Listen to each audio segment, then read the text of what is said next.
Hare Krishna, thank you so much Yogeshwar Govind Prabhu for that aesthetic kirtan. Thank you.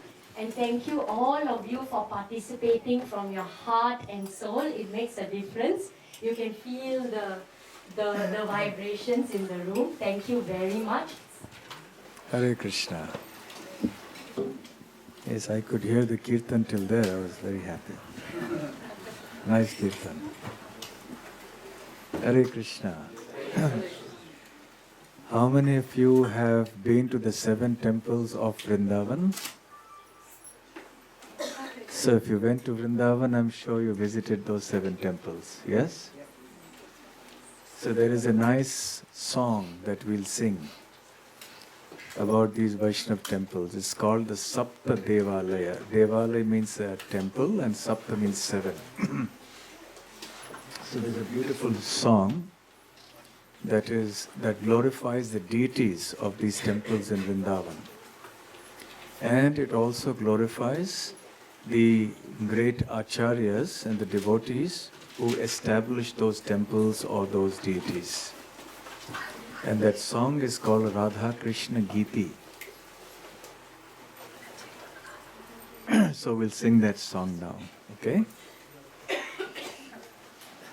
So we'll remember Vrindavan now.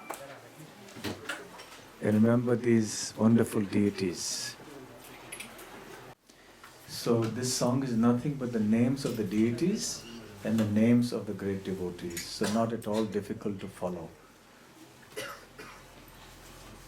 Jai Radha Madhava, Radha Madhava Radhe.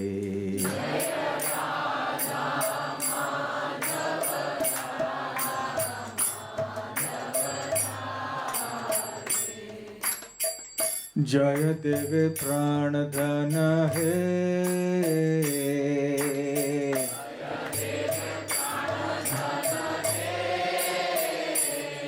Jaya Radha Madhava, Radha Madhava Radhe.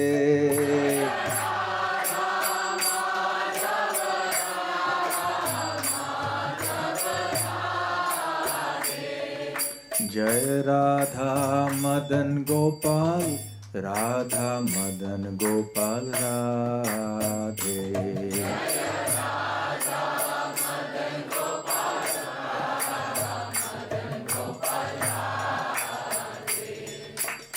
Sita Nath Pranadhana He.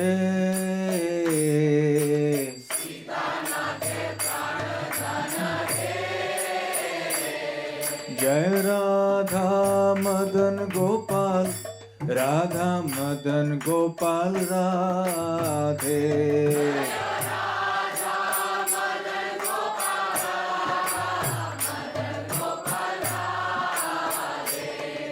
Jai Radha Govinda, Radha Govinda Radhe.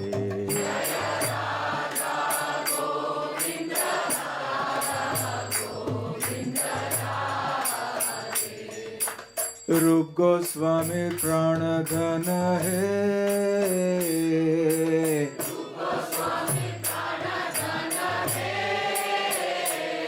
Jai Radha Govinda, Radha Govinda Radhe.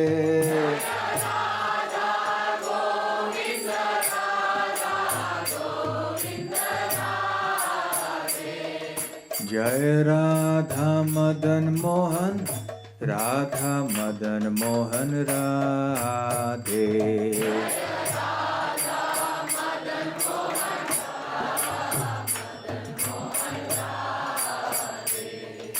Sanatane Pranadhana He.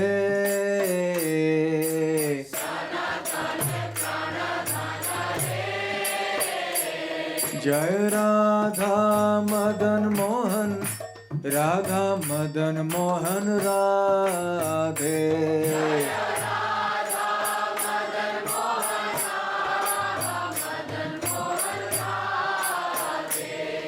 Jai Radha Gopinath, Radha Gopinath Radhe.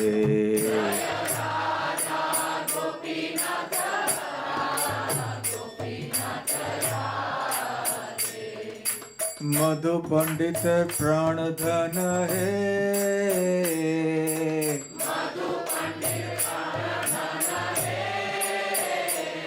Jai Radha Gopinath, Radha Gopinath Radhe.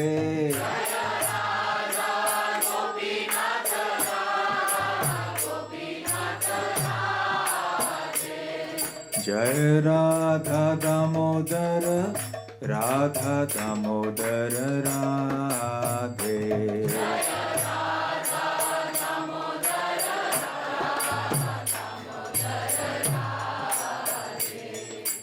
जीव गोस्वामी प्राणधन है,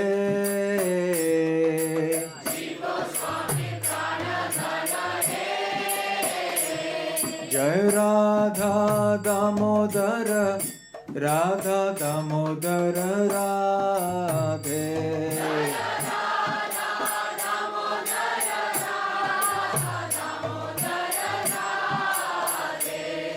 जय राधा रमण राधा रमण राधे।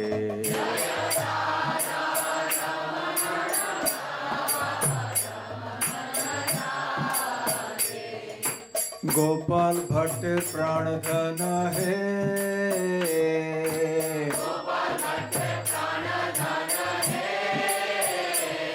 जय राधा रमण राधा रमण राधे।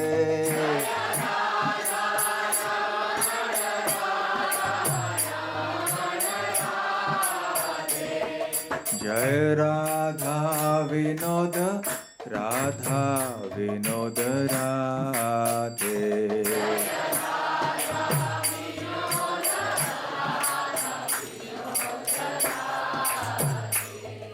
लोकनाथ प्राणधन है,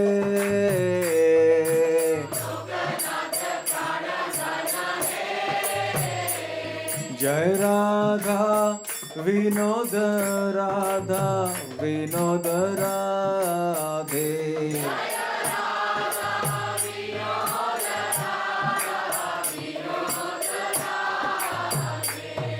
जय राधा गोकुलानंद राधा गोकुलानंद राधे।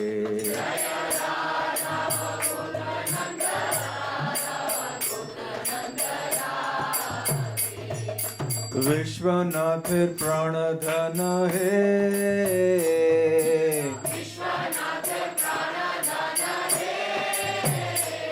जय राधा गोकुलानंद राधा गोकुलानंद राधे।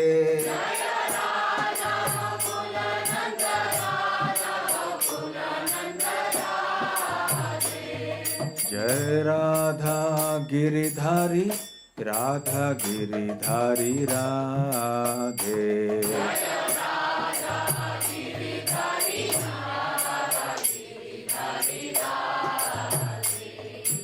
दास गोस्वामी प्राणधन है,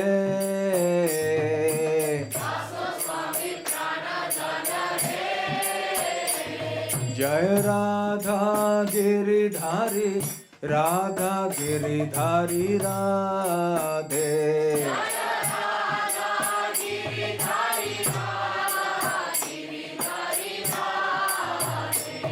जय राधा श्याम सुंदर राधा श्याम सुंदर राधे।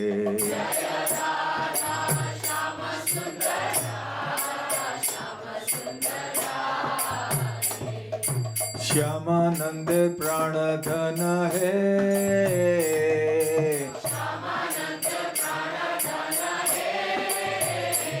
जय राधा श्याम सुंदर राधा श्याम सुंदर राधे।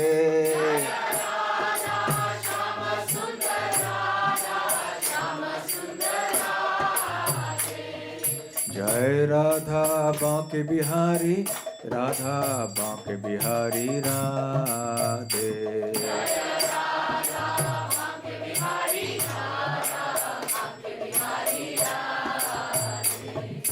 हरिदास प्राणधन है,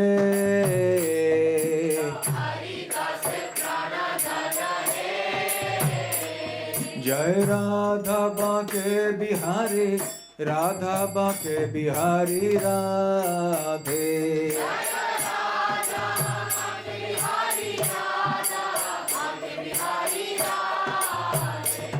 जय Radha Kant Radha Kant Radhe.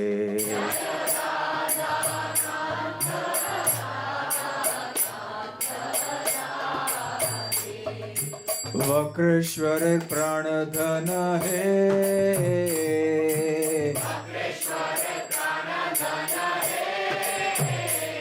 Jai Radha Kanta Radha Kanta Radhe.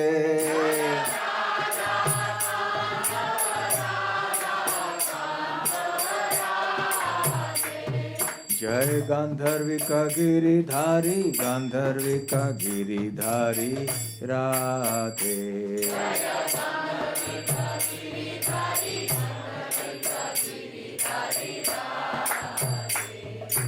Saraswati Pranadhana hai.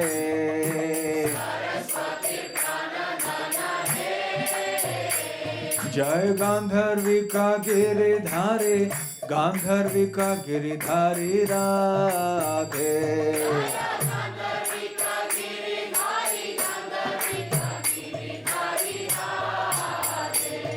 Jai Radha Vallabha Radha Vallabha Radhe.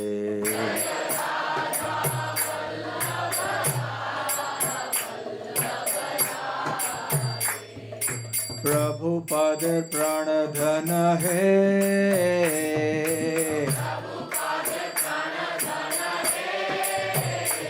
Jai Radha Vallabha Radha Vallabha Radhe.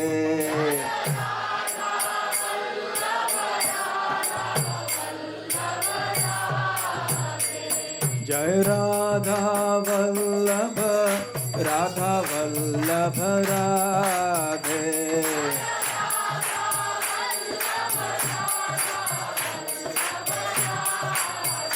Jai Radha Vallabha Radha Vallabha Radhe.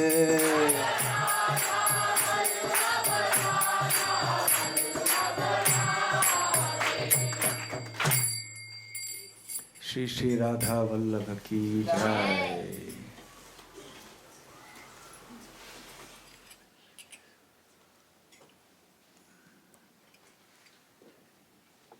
Apart from the 7 temples of Vrindavan, the main temples, there are a few others too that were mentioned. And then the second last one was the deities installed by Srila Bhaktisiddhanta Saraswati Thakur, that for Gandharvika Giridhari. Gandharvika is the name of Srimati Radharani. And the last one we added here is Radha Vallabha of Melbourne.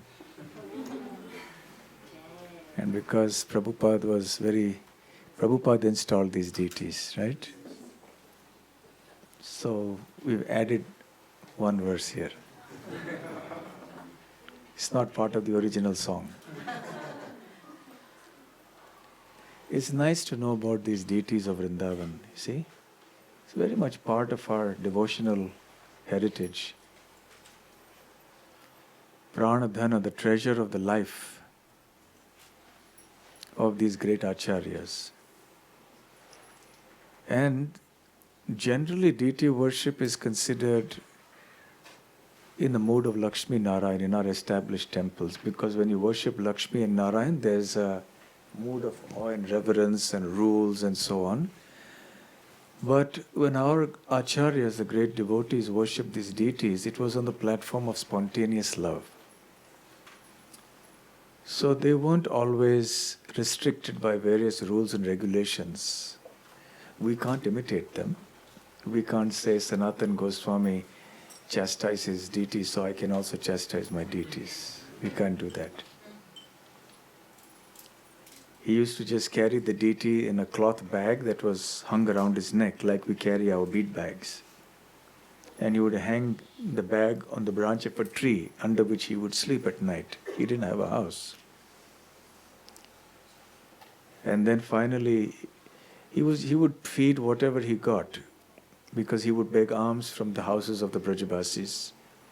And whatever he got, he would offer to Madan Mohan. And one day Madan Mohan told him, look, Sanatan, I understand, you're a monk and you're a mendicant and this and that, but at least put some salt in the chapatis, And then Sanatan said, look, today you're asking me for salt, tomorrow you'll ask me for sugar. Who knows what you'll ask me the day after. I'm just a mendicant. I have to subsist with whatever I get. So if you want these things, you have to arrange it. Why are you asking me?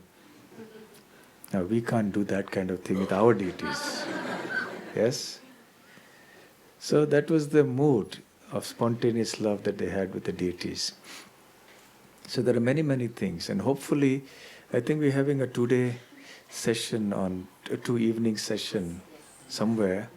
We'll be talking about Vaishnava-Acharya's instructive life stories from Vaishnava-Acharya. So hopefully, we'll talk about some of our great devotees.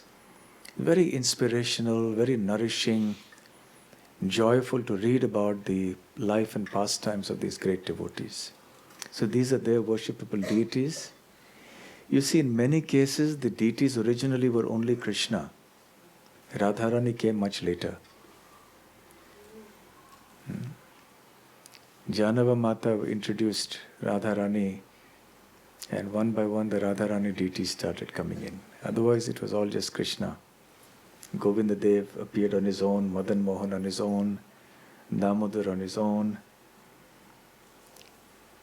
So this is something we should remember. When you go to Vrindavan, you definitely sing this song, okay? And tomorrow morning also we'll sing another song. Hare Krishna. Hare Krishna. So shall we continue from where we left off? Yes.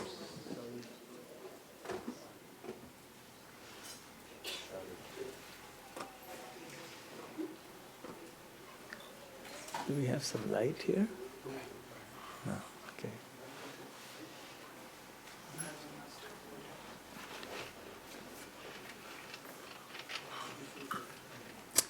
Om Jnanatimirandhasya Jnananjana Shalakaya Chakshurunmilitam Yena Tasmai Shri Gurave Namaha Shri Chaitanya Manobhishtam Sthapitam Yena Bhutale Swayam Rupa Kadamahyam Dhanati Svapadantikam Vandeham Shri Guru Shri Yutapada Kamalam Shri Gurun Vaishnavamscha Shri Rupam Sagrajatam Sahagana Raghunathan Vitam Tam Sajivam Sadvaitam Savadhutam Parijana Sahitam Krishna Chaitanya Devam Shri Radha Krishna Padan Sahagana Lalita Shri Vishakhan Vitamscha Nama Om Vishnu Padaya Krishna Preshthaya Bhutale Śrīmate Bhaktivedanta Swamin Niti Namine Namaste Saraswate Deve Gauravani Pracharine Nirvishesha Shunyavadi Paschatya Deshatarine Vancha Kalpatarubhyascha Kripa Sindhubhya Evacha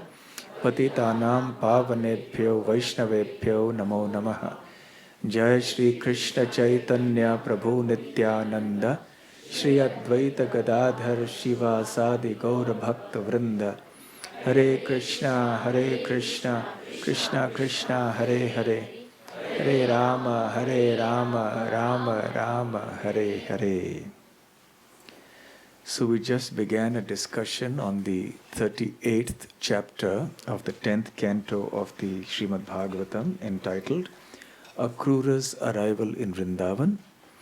This morning we heard a background leading up to this chapter. In this 38th chapter, the main theme is about Akrura's coming to Vrindavan and the kind of mood and consciousness he was in. So the lesson for us from this chapter essentially is going to be, when we go to Vrindavan, what should be our thought? What should be our feelings? What should the kind of prayers, what prayers should we offer as we go towards Vrindavan? So very significant, because we all go to Vrindavan sometime or the other. So we shouldn't think Vrindavan is some ordinary place, even though it looks like an ordinary place, in the sense that the same crowds, the same noise, the same dust, the same pollution, the same heat, not the same monkeys, unique monkeys, but still there. There are monkeys here, monkeys there. In one sense, same, because humans, monkeys, no difference. Everyone.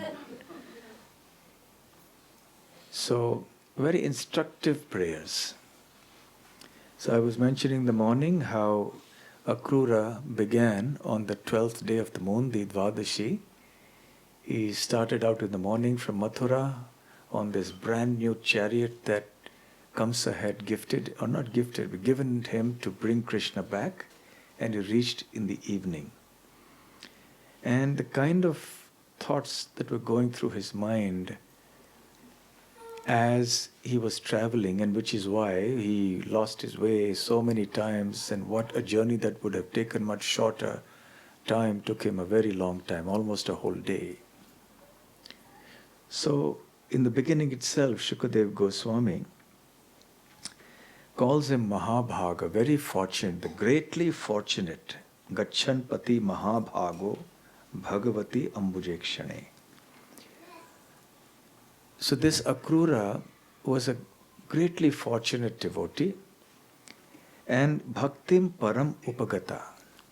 Upagata means experiencing. Param means supreme or tremendous.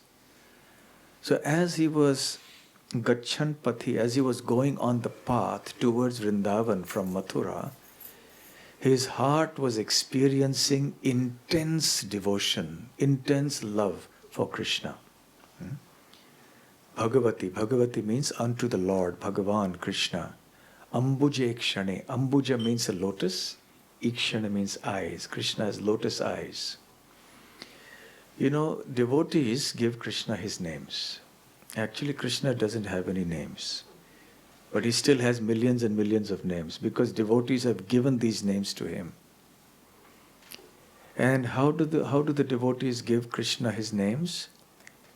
These names are based on the different qualities of Krishna, on his pastimes, on his messages, etc., on his qualities, pastimes. So can you name some names of Krishna based on his qualities? Shama Sundar, what does it mean? Who is dark complexioned, beautiful and dark complexioned. Sundar means beautiful, Sham means darkish. So Krishna has a darkish complexion and is extremely beautiful. So devotees have given this name to him, Shama Sundar, because of the quality of his beauty. Any other name based on the qualities of Krishna? No, that's not on the quality, that's on the pastimes of Krishna. Bhakta Vatsal, what does it mean? It means one who takes care of his devotees. One who takes care of his devotees, yes.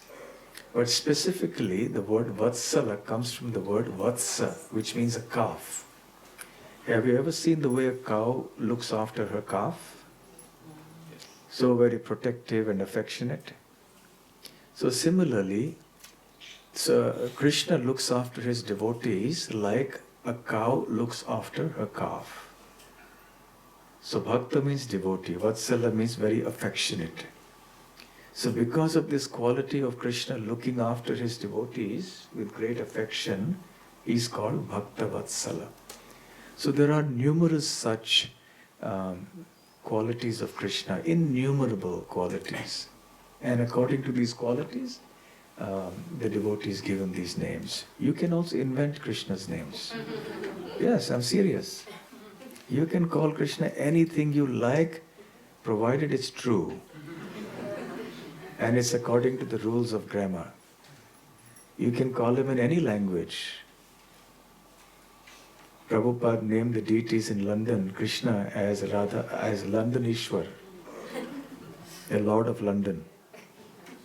Paris Ishwar, the Lord of Paris. Very unconventional names. Because nowhere is a London or Paris in the Vedic scriptures mentioned. But he still, so he invented this new name. It's valid, yes? Would Facebook Taraka apply? Be a valid name? Facebook Taraka. One who delivers you from the agonies of Facebook. Is it? So you can give names provided you follow the rules of grammar and it is factual. That means it actually pertains to something bona fide. And the theme of the lotus and the various parts of Krishna's transcendental body is a very recurring theme that comes up very, very often. And lotus eyes. So, how many words in English for lotus? 5? How many? Any synonyms for lotus? I don't know, maybe one. Lily, water lily, that's a different family. Still, eye, how many synonyms for eye in English? Ocular, tell me something, you can think of some names. Okay. But the Sanskrit language has dozens and dozens, maybe 50, maybe 100 synonyms for lotus. Maybe another 50 or 100, I don't know how many for eye. So take all these. Once I made devotees do that exercise, put down all the synonyms, and I say combine all of them. And you get all the names of Krishna. Not all, but you get so many names of Krishna. Rajiva is one name, with lotus. Lochana is eye, so Rajiva Lochana. Or Kanja Lochana. Kanja Netra. Like that, there's so many names of eyes, lotus. You combine them and that's one name of Krishna. The one who has lotus eyes. Similarly, lotus feet. One who has lotus feet. So here, Ambujekshana. Ambuja means the lotus, Ikshana means the eyes. So Krishna has lotus eyes. He has so many names. It's a wonderful exercise, a hobby. If you feel bored anytime, start doing this. For a devotee, there should never be any boredom actually. Yeah? Anytime any devotees feel bored, then you know something's wrong. There's always something devotional to do in Krishna consciousness. So the point here is that as Akrura was moving on his chariot towards Vrindavan, his heart was filled with great devotion for Krishna. So we should also feel such devotion when we go to Vrindavan. So we should remember that and remember Akrura's example. Evam etat achintayat. So as his heart was filled with devotion, he began to think, consider as follows. So the first thing to remember about going to Vrindavan is we should go with a heart of devotion. The second thing is mentioned in the next verse. Kim maya acharitam bhadram. What pious works have been done by me? So what kind of piety have I performed? What kind of austerities have I done? What kind of worship have I done? What kind of charity have I done that now, today, yad drakshyami adya keshavam. Keshava is the name of Krishna also. So what kind of austerities and charity, etc., must I have done that today I will have the great fortune of seeing Krishna, Keshava, and as the cliche goes, with my own eyes. What is the meaning of Keshava? Yeah? One who has very beautiful hair, okay. Keshi demon, one who killed the Keshi demon. We talked about the killing of Keshi earlier. So here, he is not able to come to terms with his own good fortune. I'm actually going to see Krishna in Vrindavan. He can't believe it. So he thinks this can only happen if one has super excellent fortune. If one has done something exceptionally pious or exceptionally austere and done lots of things in the past, then can one get the eligibility to actually see Krishna face to face in his abode in Vrindavan.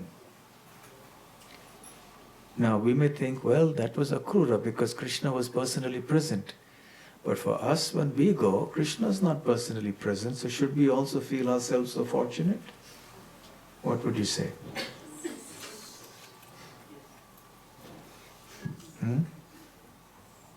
Krishna is personally present. That's the point. He is personally present in two ways, in many ways actually. One, he is present in the form of so many deities. Just some of them, their names we chanted here a while ago. So when you see Krishna's deities, you're actually with Krishna, seeing him face to face.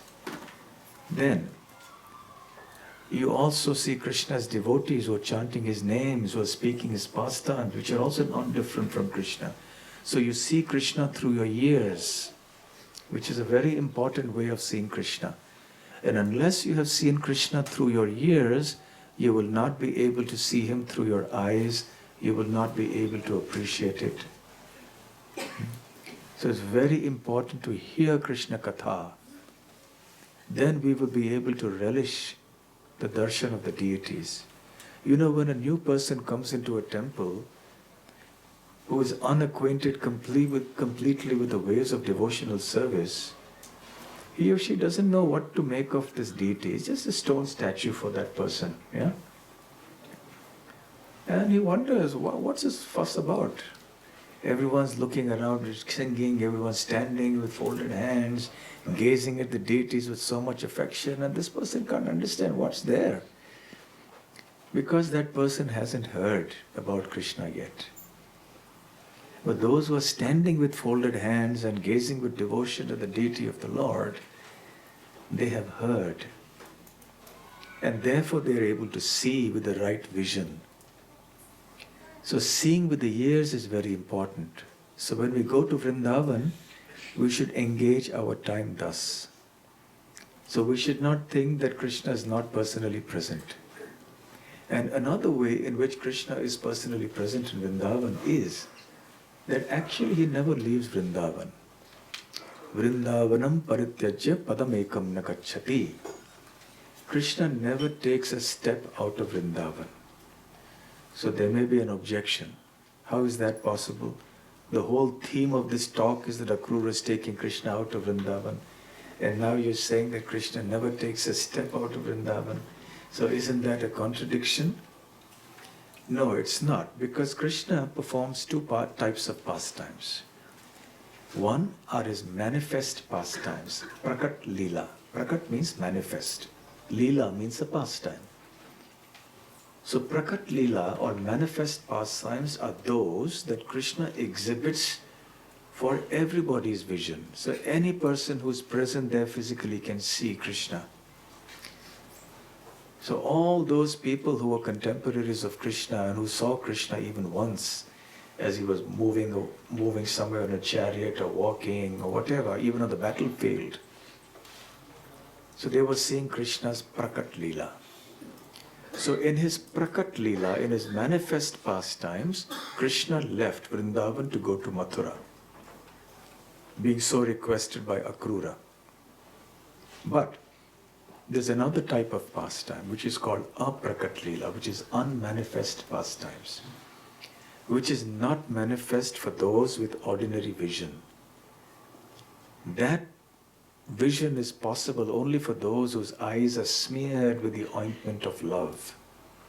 As Brahma says in the Brahma Samhita, Premanjana Churita Bhakti Vilochanena Santah Sadaiva Hridayeshu Vilokayanti Yam Shyama Sundaram Achintya Gunasvarupam Govindamadi Purusham Tamaham Bhajami. I offer my respectful obeisances unto Govinda, who resides in the heart of all living beings. And those great devotees whose eyes are smeared with the ointment of pure love can see him within their hearts as Shyama Sundara, the beautiful dark complexioned Lord. So therefore, the great devotees are constantly seeing him from inside, and they may be able to visualize his Aprakat Leela also. So in the Prakat or manifest form, Krishna has left Vrindavan. But in the unmanifest form, he continues to remain in Vrindavan eternally. Because Vrindavan is his eternal home. So the unmanifest pastimes are still going on even now. There are many people who go to Vrindavan, and they go especially to places like Seva Kunj and in that Nidhivan, and there are some places where Radha and Krishna used to meet, and some Rasa Leela was performed, the gopis would come there. So these are very sacred places, the topmost sacred places in the universe.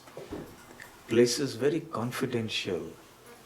But there are some people who take devotional service very cheaply, and they do not understand what kind of spiritual purity and advancement and understanding is required before one is eligible to see the pastimes of Krishna with these eyes.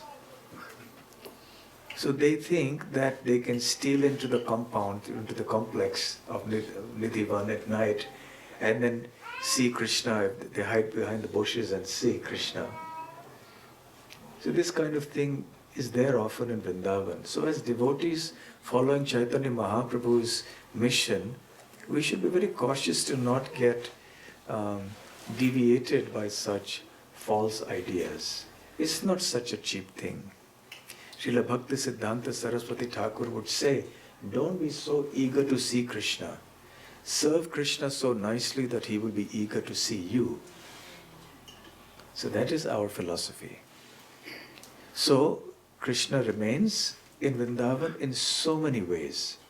So even though Akrura saw him in his aprakat form, in his prakat form, in his manifest form, we may not be able to see him doing his prakat lila, but we can certainly see him manifest in his other ways, like the deity, the holy name, the Krishna Katha, and the Dham also is non-different from Krishna. So we should keep that in mind, and as we go, we should think, I am so fortunate, I'm getting a chance to go to Vrindavan. Many times I joke about this, but it's not a joke, it's a serious matter. Many people in some countries, for them, they consider it the ultimate limit of good fortune if they can go to America or they go to Australia, migrate, yes? They consider, this is my great fortune, I somehow made it. Yeah? I'm not saying you're doing it, I'm just giving an example. Some people. Or some people may think, I'm going to the heavenly planets in my next life. What great fortune.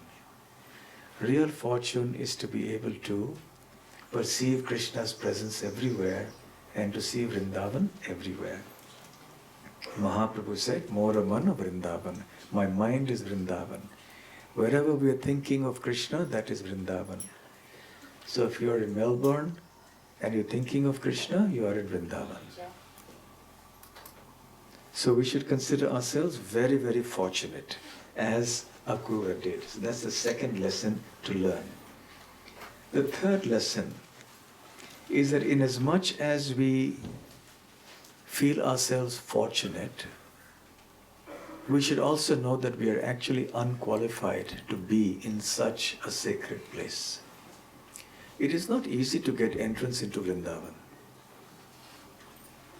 Even physically, to enter into the geographical boundaries of Vrindavan, it is possible only because someone has done great devotional piety in the past. Otherwise, it is not possible to even enter into the place. Unfortunately, many people don't take advantage of that. Vrindavan is not a place for commercial establishments. It's not a place for business activities. It's not a place for enjoyment. When I was serving in Vrindavan, we had some real estate developers, locals who came and approached us. They wanted us to promote them amongst our devotees. And they said, we even have a golf course. And we have, so I said, look, this is Vrindavan. Why do you want to have a golf course in Vrindavan? People everywhere in the world are wasting their time with golf. Do they have to waste their time with golf in Vrindavan? And having these multi-storied buildings and this and that, Vrindavan is not meant for all that. Vrindavan is meant for simple living. It's just meant for devotional service. It's not meant for fancy things and huge cars and huge homes and all of that. So one should feel oneself really unqualified. So Akrura was feeling like that. Vishaya Atmanaha, he said, I am just a sense gratifier. He wasn't, but he was thinking of himself like that. And that is one of the symptoms of an advanced devotee. An advanced devotee never thinks, I am advanced. But one who is not advanced has the tendency to think, I am something. After all, I've been doing devotional service for so many years. And I'm quite senior now. And I think devotees should respect me. And it's my right, it's my due.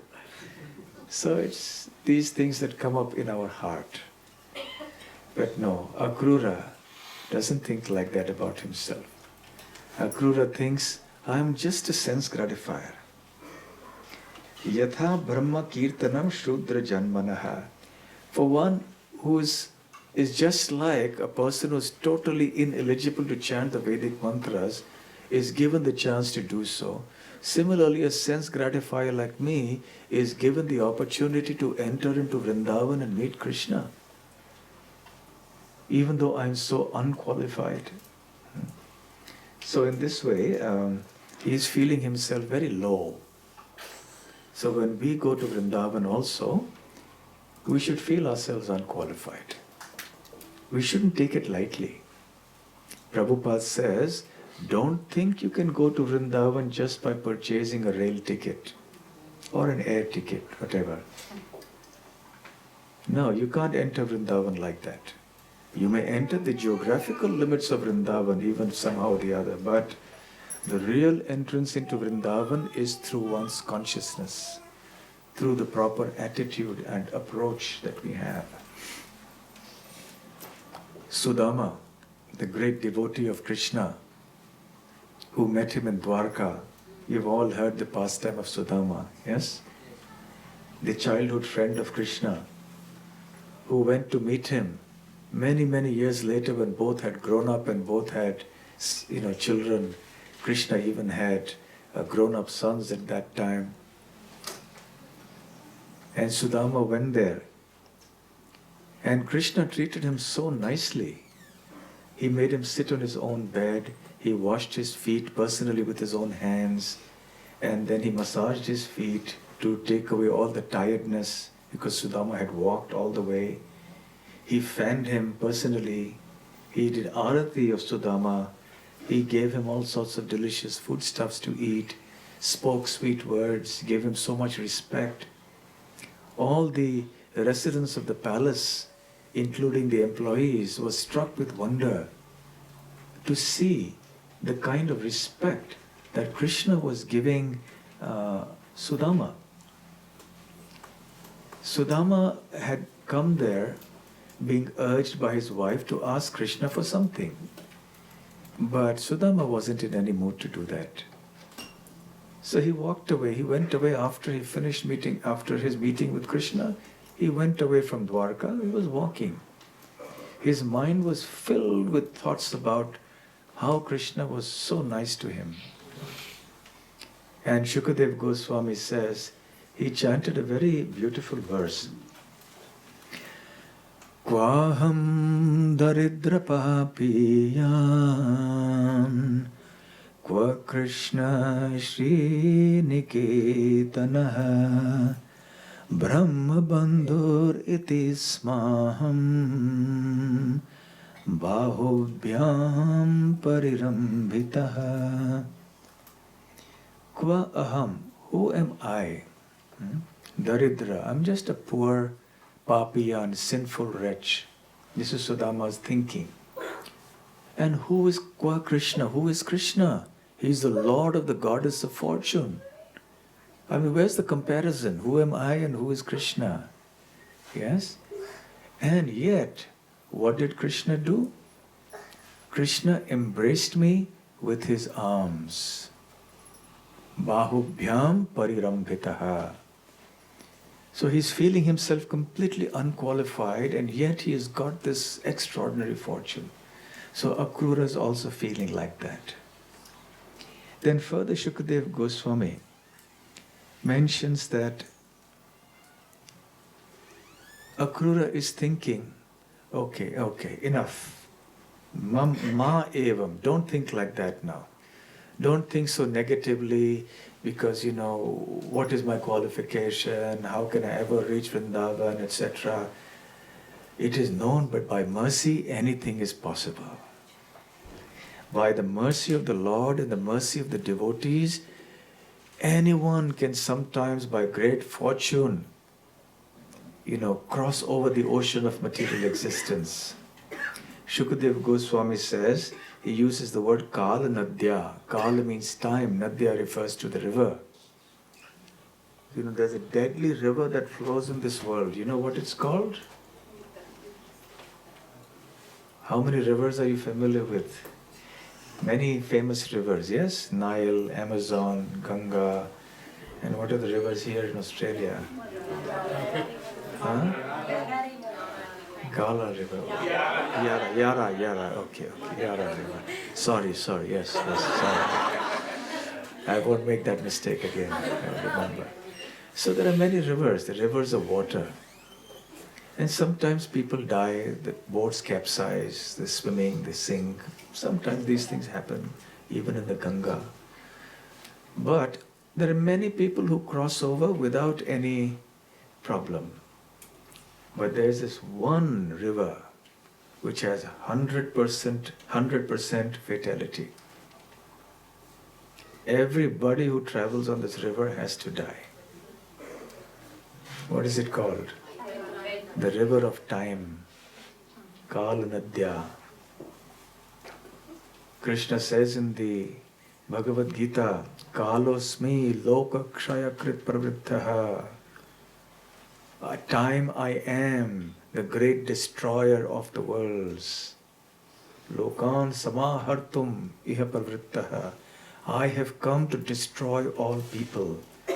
So as time, Krishna destroys everything. Nobody can survive the ravages of time. So from time immemorial, we've been flowing along this river in different species of life. One body to another body, another body, another body. And the river of time is making us flow along.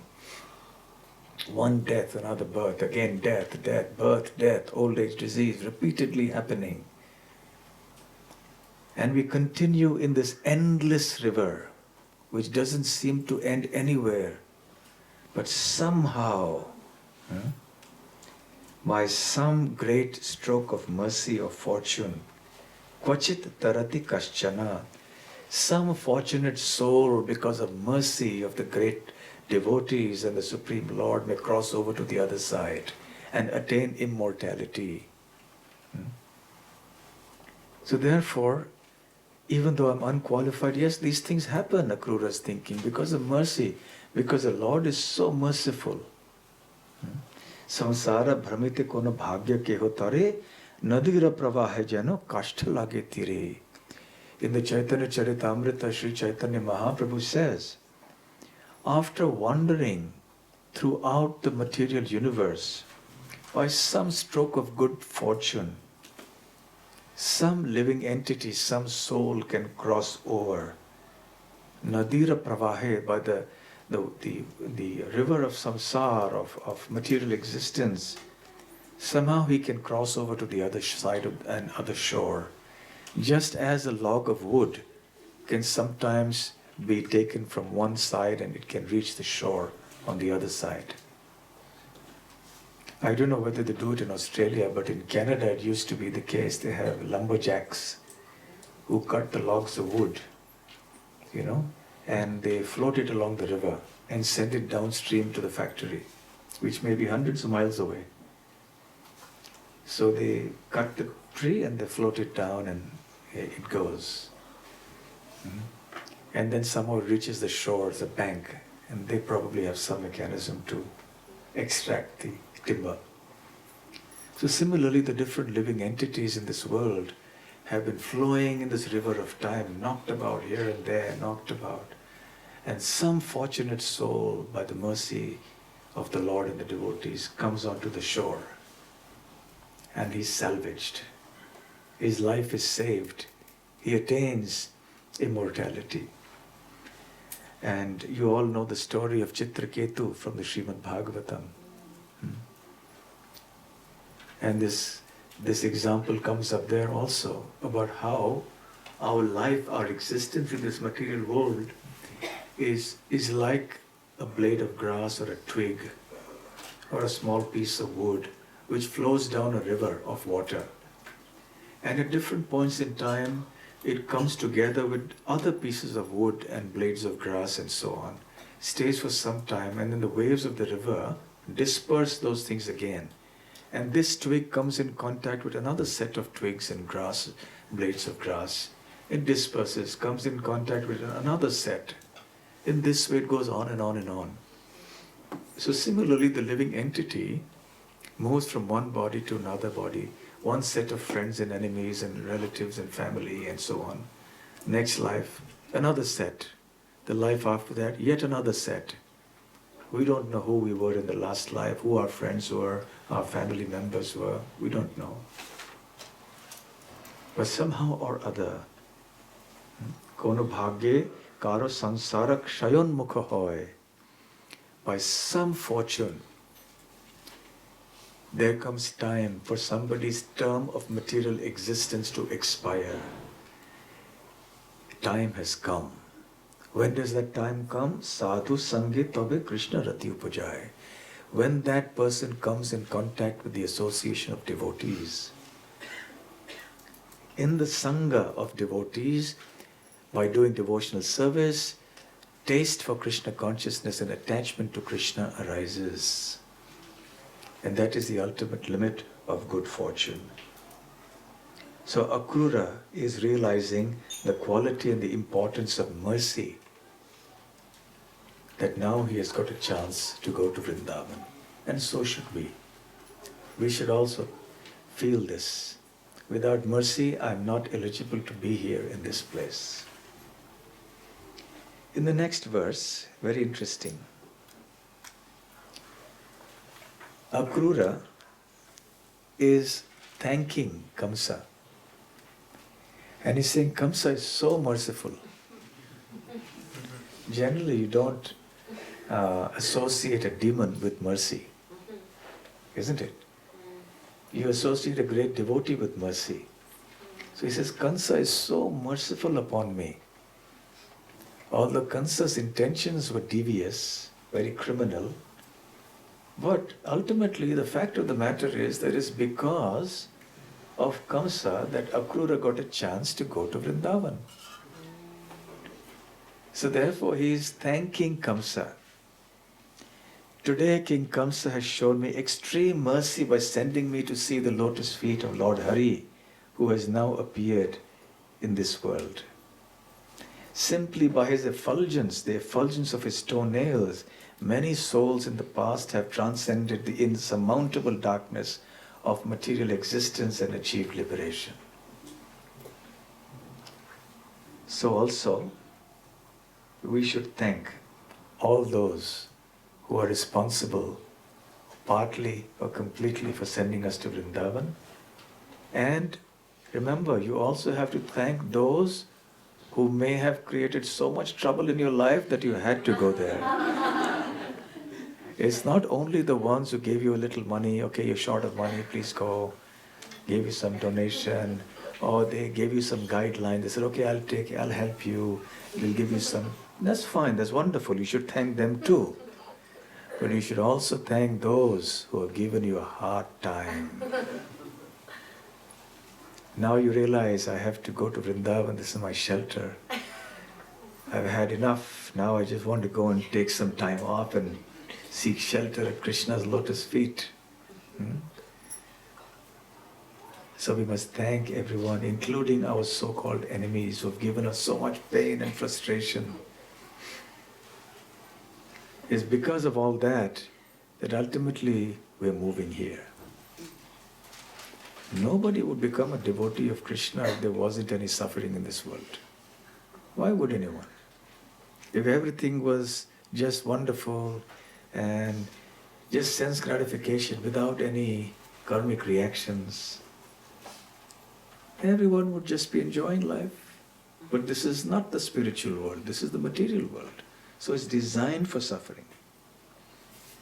And it's quite amazing to see how Krishna can send his mercy to us in different ways, through different instruments. Sometimes our family members, sometimes our friends, sometimes some strangers, sometimes the police, sometimes whoever. They can come into our life in such a way. And we may be extremely grief-stricken at that. But then we should realize ultimately this is Krishna's mercy. And it is helping us to take deeper shelter of Krishna. So we have to thank all those who have helped us on the way to Krishna, on the way to Vrindavan. The next thing that we learn from Akrura's travel from Mathura to Vrindavan is that we should glorify the Lord's lotus feet as we are going there and be eagerly anticipating the darshan. Oh, I'll be reaching Vrindavan and then I'll go to Krishna Balaram Mandir and I'll have darshan of Krishna Balaram's lotus feet and I'll be able to have darshan of Radha Shyama Sundar. Then I'll be able to go to Govardhan and take darshan of Giriraj. So we should meditate upon this. Even in material life, people understand the value or the happiness that is experienced in anticipating something, and that is more than the happiness of actually doing that act. You look forward to a good meal more than, the enjoyment you get there is more than when you actually start eating. It's okay, it's not bad. Shakespeare also says this. I think Merchant of Venice. Yes, he says, when you look forward to something, the happiness you feel is more in anticipation than in the actual experience of that. So even on the material platform, they appreciate these points. But in spiritual life, of course, it's that and more. If we go in the right consciousness, then Vrindavan can be a life-changing experience. Forever. But if we don't go in the right consciousness, then there will be some benefit, but not that much. So we see here, Akrura now is meditating upon the lotus feet of the Lord as he's going there. And he's thinking, Yad architam brahma bhavadbhihi suraihi shriyacha devya munibhisa satvatehi. Oh, those lotus feet of Krishna, they are meditated upon by great demigods, great sages, the goddess of fortune, Lakshmi Devi, so many saintly personalities, the yogis, they're all meditating on the lotus feet of Krishna. And those lotus feet are now traversing the land of Vrindavan. Go charanaya anucharais charat vane. So, upon those lotus feet, the Lord walks about the forest while herding the cows with his companions. So Akrura is thinking about the lotus feet and all that it does, all the actions. And it is precisely because Vrindavan's dust is ornamented with the marks of Krishna's lotus feet that it becomes such a treasure for the residents of Vrindavan. We think of treasure in terms of gold and diamonds and money, but the devotees of Krishna think of treasure in different terms, which non-devotees cannot just understand. If you tell someone who doesn't understand, show a footprint and say, this is the treasure of my life, they'll say, what's wrong with you? They can't get it. They don't understand this. Yes? A footprint in the mud is the treasure of your life? But you ask the cowherd boys, you ask the gopis, you ask the cows of Vrindavan, ask the deer and the peacocks of Vrindavan. For them, this is the treasure of their life. And these footprints are always preserved in the soil. How is that, we may ask? Because if there is some footprint somewhere, we walk over it. There are hundreds of people, animals are walking all over. How come those footprints haven't been erased? So the answer is that the Brajavasis, that includes not just the humans, also the animals and the birds, etc., they understand the value of those footprints. So they gaze at them and they consider this to be their life's treasure. So just as we would protect something very valuable in our house like diamonds, keep it in a safe place, locked up securely, we wouldn't leave it casually lying around. So similarly, the animals, birds, cows, gopas, gopis, they preserve these footprints. So they don't, they're not careless with the footprints. Because Krishna's footprints has certain symbols, certain symptoms. Can you name some of the marks on Krishna's lotus feet? The conch shell, chakra, the disc, fish, sacrificial fire, that I'm not sure. Umbrella, fish, a thunderbolt, barley corns, yes. The goat to poke the elephant. So these are symptoms, symbols by which we can understand.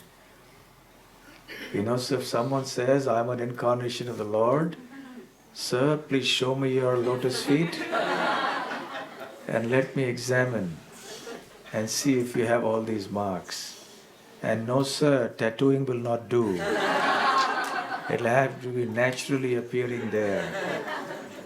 So they could immediately understand these are Krishna's footprints and these are other footprints. So they would preserve these footprints very nicely. So see, the whole world of Krishna consciousness is something quite different from the rest of the world. They will not be able to relate to what we are saying, speaking. They'll think we are crazy.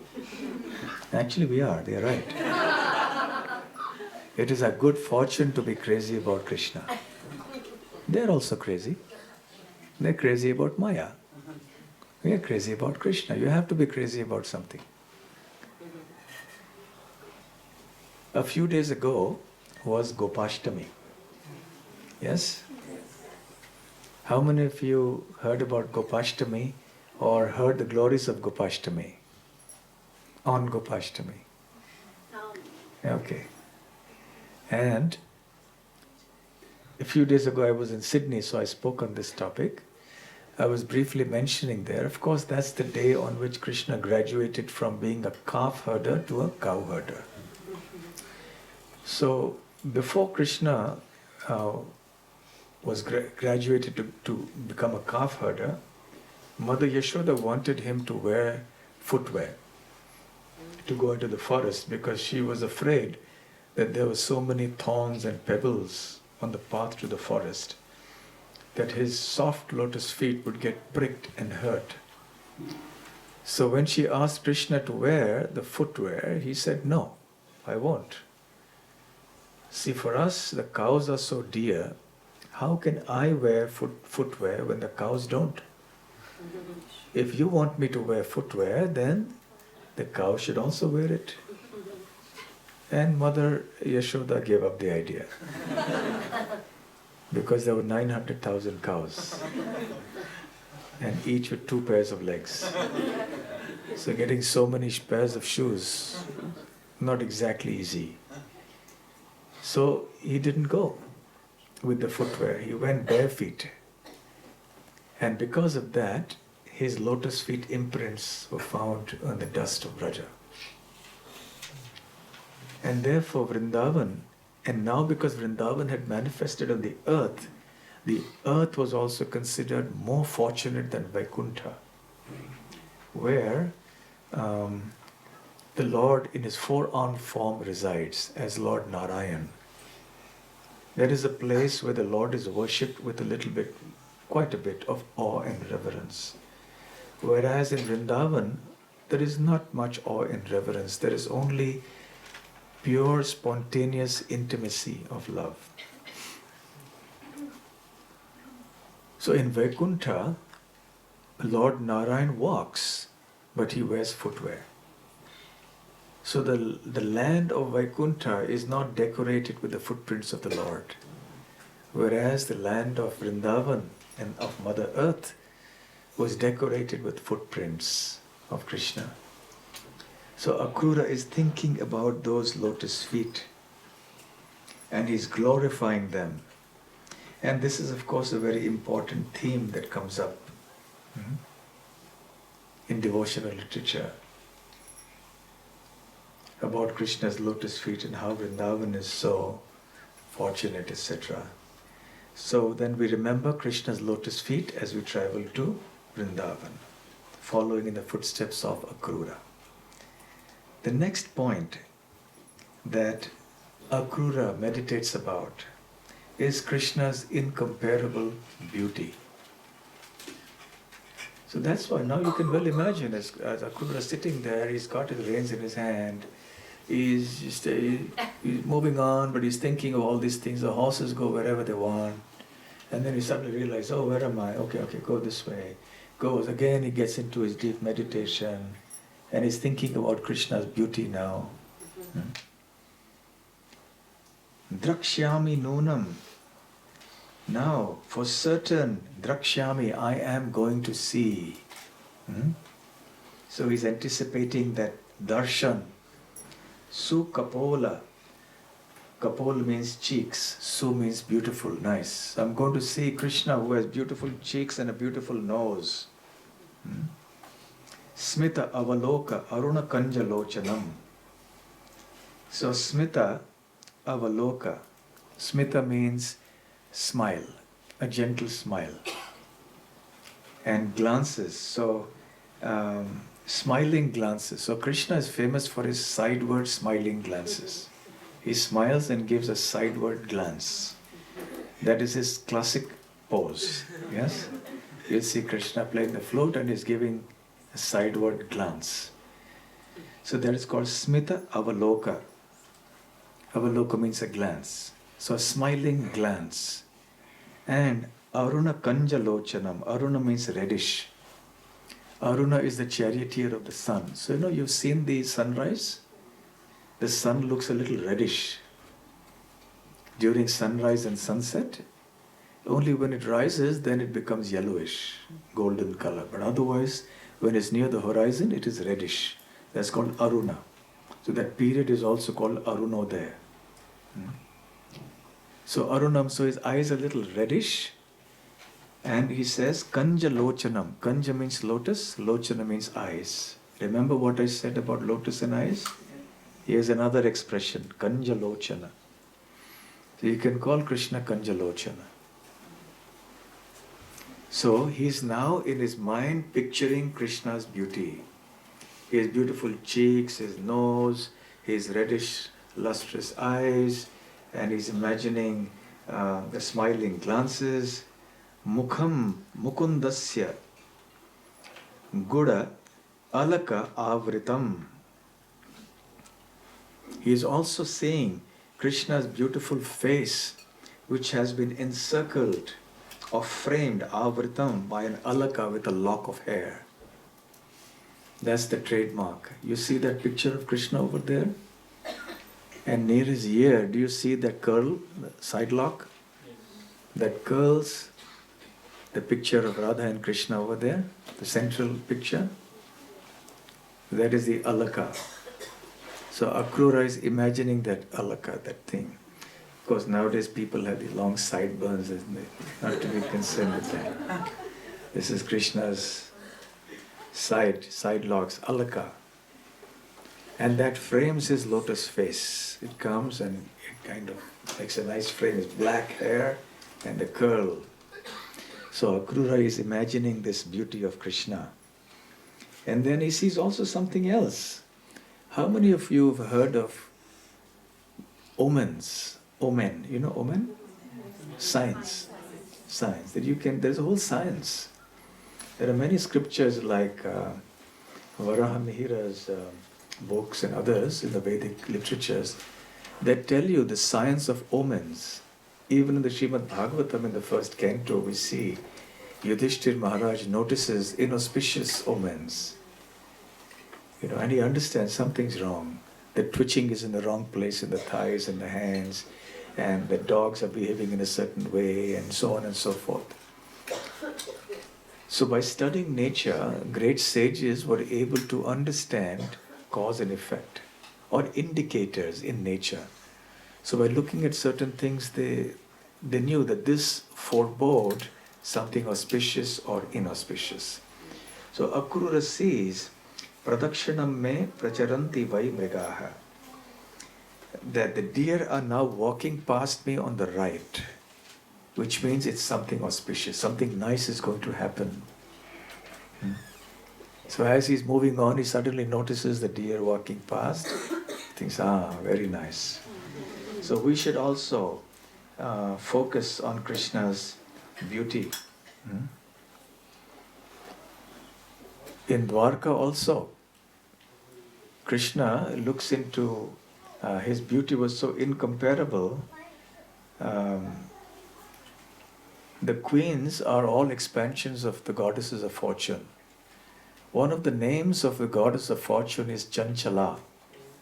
The meaning of Chanchala is one who's very restless, doesn't stay at one place. Isn't it? Does wealth stay very long at one place? Does it stay long in your pocket? Goes away very fast. Whatever comes in goes away fast. Therefore you see, there are very few families where money remains for more than a few generations. It may be there for another 1, 2, 3 generations maximum. It's gone, mostly. Wealth doesn't stick around because a lot of sinful activity has been committed to earn that money anyway. So then the reaction comes on the descendants and they have to lose everything. So, but for Krishna, the queens remained there by his side. They never went anywhere.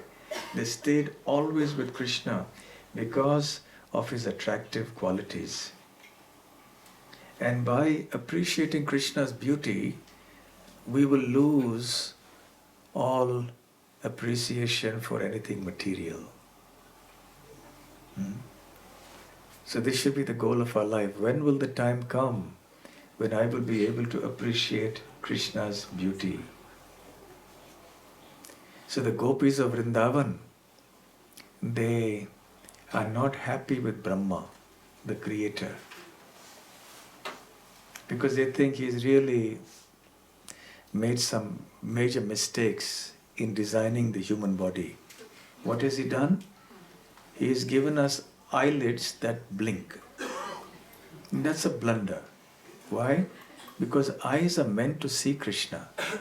The eyelids keep blinking for that fraction of a moment, you can't see Krishna.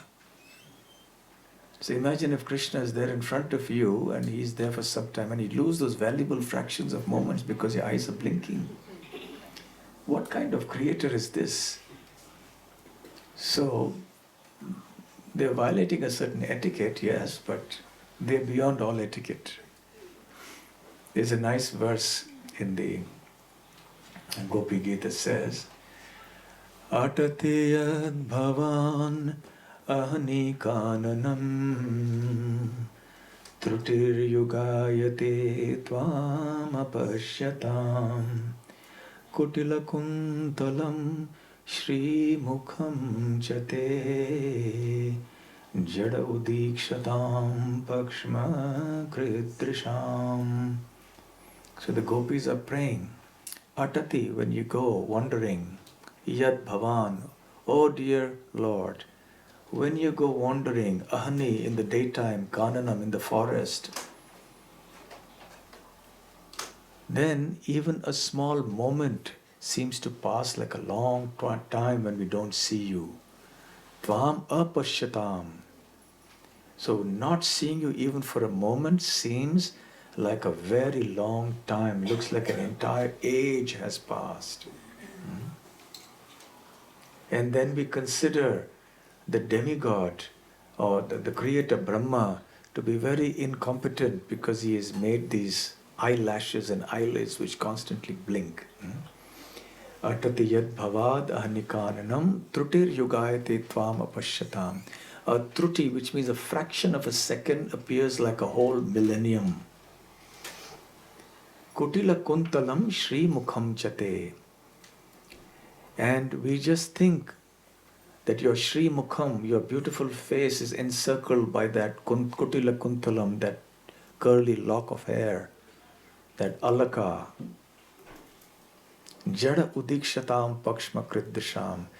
That creator is quite dull-headed. He's made a big blunder by making the eyes like this. So they don't mean any offense in the sense, it's just their spontaneous devotion that's speaking like this. So there are many, many nice verses about Krishna's beauty in the Śrīmad Bhāgavatam and elsewhere also. So as we go to Vrindavan, we should reflect on Krishna's beauty. Perhaps we take a few pictures of Krishna with us, carry the Bhagavatam or Gita and look at Krishna and say, yes, Krishna, I'm coming to your land. And we try to appreciate his beauty.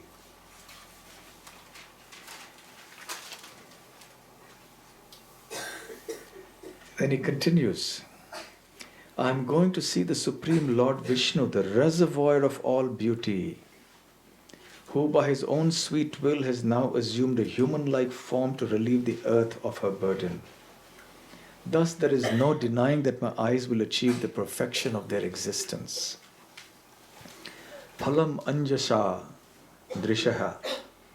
So the perfection of my sight and my eyes is that I will see Krishna.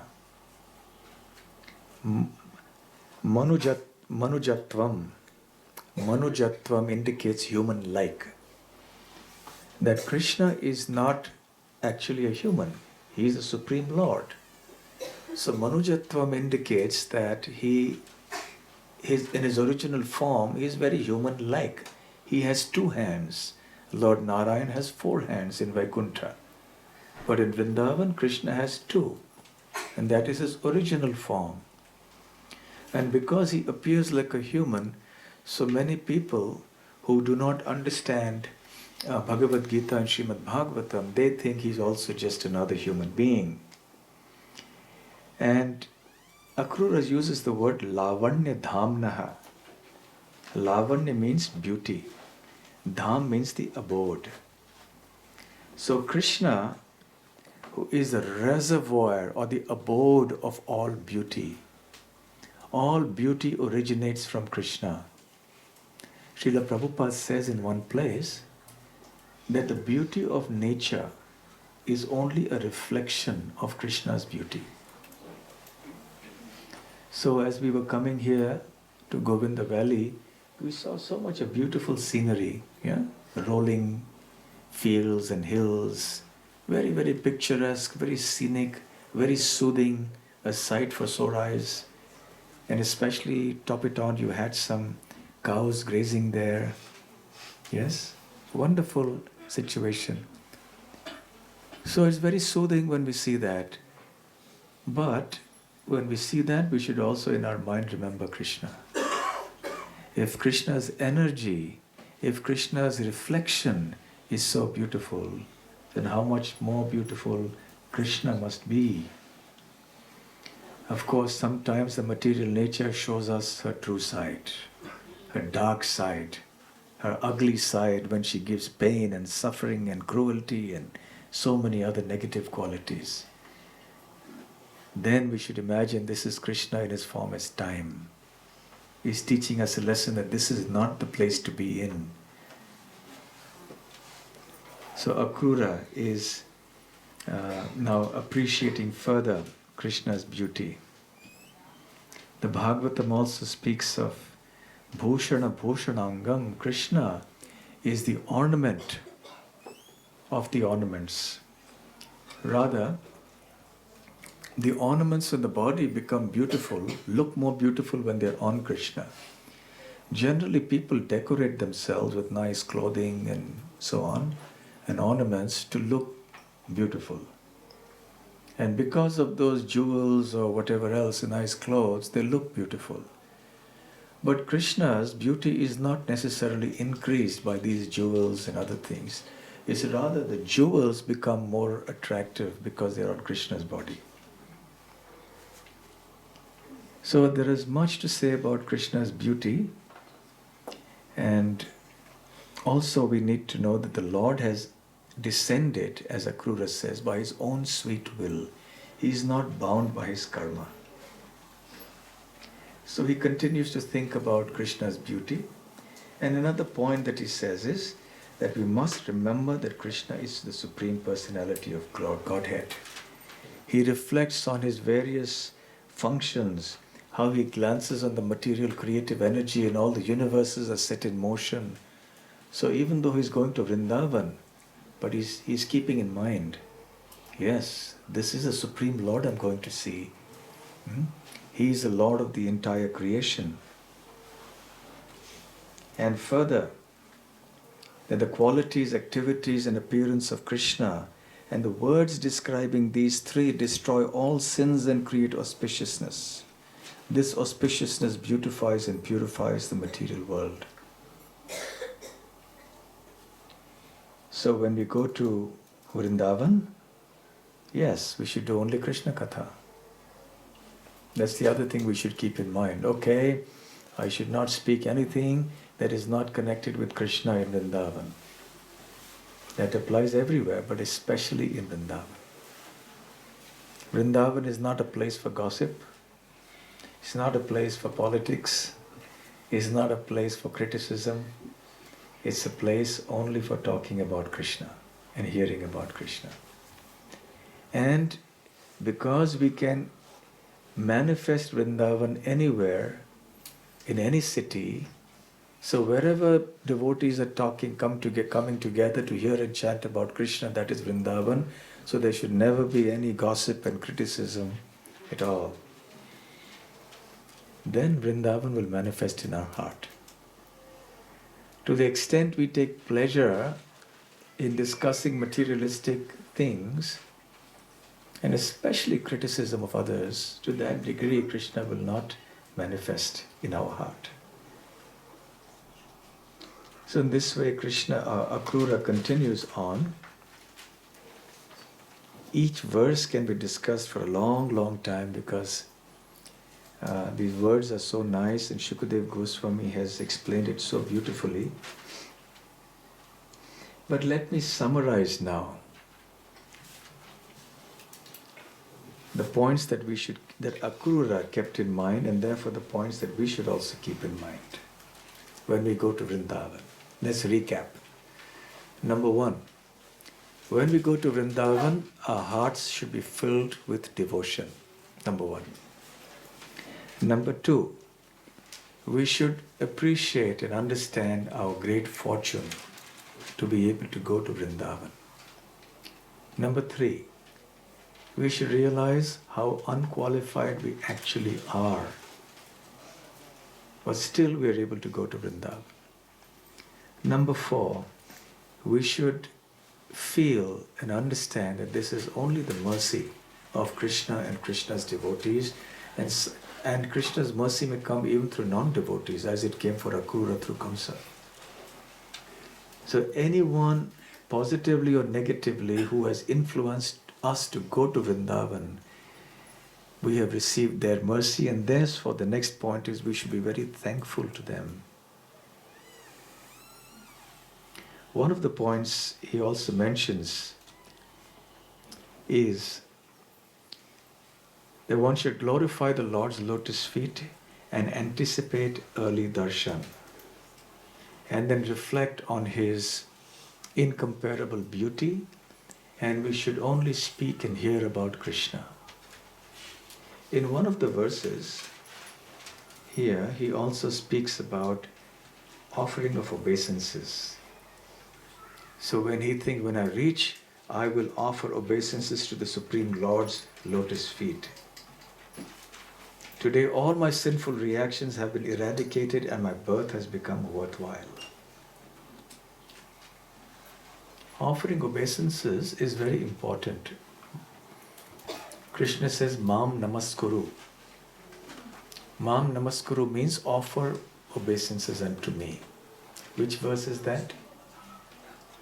Man mana bhava mad bhakto madhyaji mam namaskuru mamay vaishyasi satyante pratijane priyosime. My dear Arjuna, always think of me, become my devotee, worship me, offer your obeisances unto me, and you will come to me without fail. In truth, I assure you this. So the offering of obeisances is something very important and fundamental in our devotional practices. One time, when I was in another country, another temple, I met one gentleman who was born into another religion, but he liked to come to the temple. He would listen to Bhagavatam class, he would participate in kirtan, he would take prasadam, he liked the devotees. So he was becoming a devotee.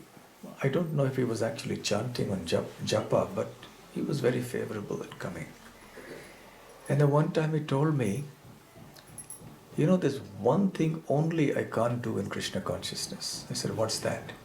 He said, offering obeisances. I said, why? What's the problem? He says, because I've been brought up by understanding that you can offer obeisances only to God. So I said, that's precisely what we're doing, because that's the deity. Yeah, but we don't accept that any statue can be deity. It's not a statue, it's a deity. You've been hearing Bhagavatam classes. This is a deity, not just a statue. And the Lord has a form. He's not some formless spiritual light. He has a spiritual form. But he says, I know, I've heard all these things, but I just can't do it. I just can't offer obeisances. Because it's so deep in my heart, although I like Krishna consciousness, I like the devotees, but I can't bow down. What to speak of bowing down before the devotees? That's something quite different. Even for the Lord in front of the temple, he says, no. So see, if anybody is offering even one obeisance to Krishna, how fortunate that person is. So gradually one builds up one's capital of devotional credits, and one day one will become a staunch devotee. In the Nectar of Devotion, Rupa Goswami says, one cannot compare the value of offering even one obeisance to Krishna with even tons and tons of pious activity that may be performed. In fact, it's an offense to even try to compare it, because one is completely spiritual and the other is material. And offering obeisances in Vrindavan, the results are manifold. And in the dhams like Mayapur, even if you sleep, you get the benefit of offering obeisances. If you're lying down in bed, because you're lying flat. So you get the benefit of offering obeisances. So that's the benefit of going to the holy places. Of course, that doesn't mean that I'll just go to the dham and sleep. So don't get me wrong, and don't quote me out of context. It's called Kaimutya Nyaya, the logic of if this much for this, how much for that. If simply by lying down and sleeping you get so much benefit in the dham, imagine the kind of benefit you will get if you actively offer obeisances and do devotional service. Unimaginable benefit. There is a certain etiquette and a procedure in offering obeisances. And we'll conclude today's session with some demonstration of how to offer obeisances and how to not offer obeisances. We need some volunteers. Any volunteers? Okay, please come forward. Now here are the deities. Can you please show us how to offer obeisances to the deities?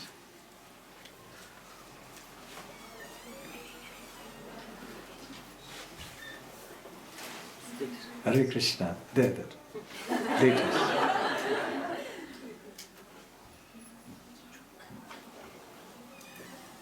Okay, so is he doing it right? Yes, perfect. Thank you. Now, can you just repeat it if you don't mind? But pull your hands together under your head. Yes. Is that correct? No. Your hands have to be outstretched. When you offer obeisances, your hands have to be outstretched. And can you take one hand back? And just offer one hand holding a bead bag and the other hand.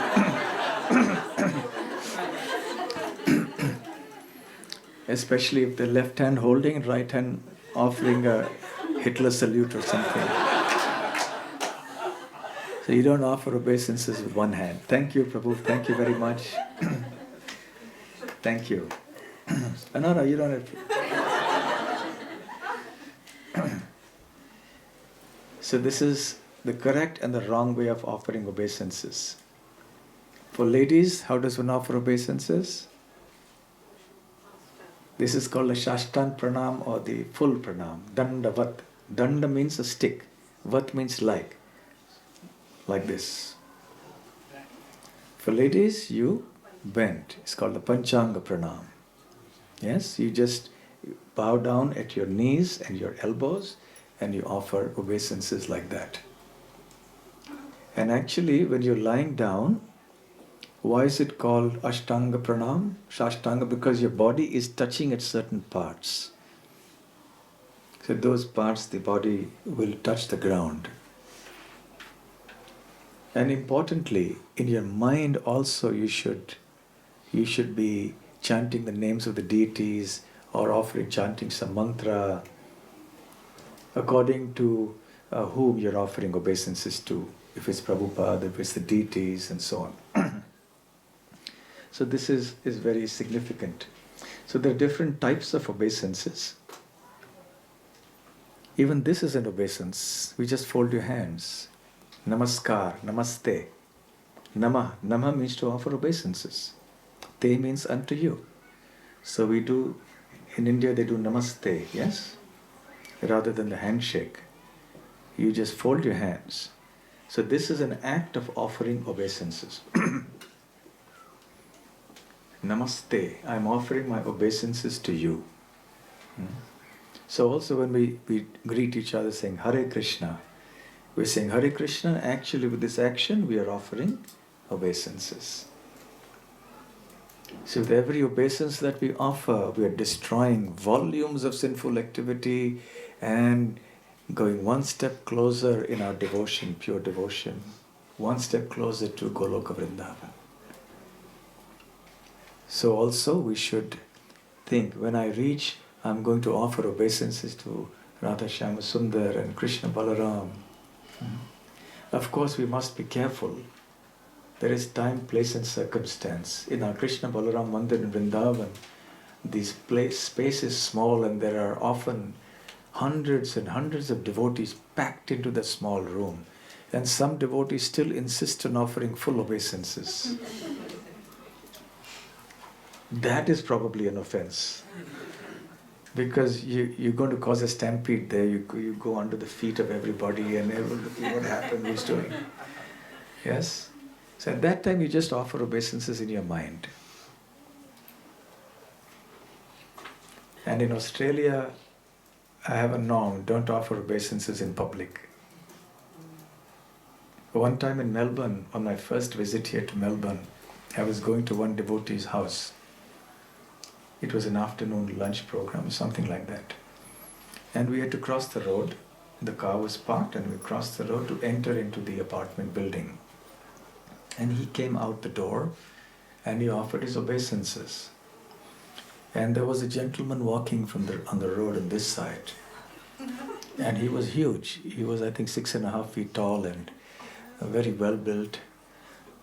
And he stood there and his face became red.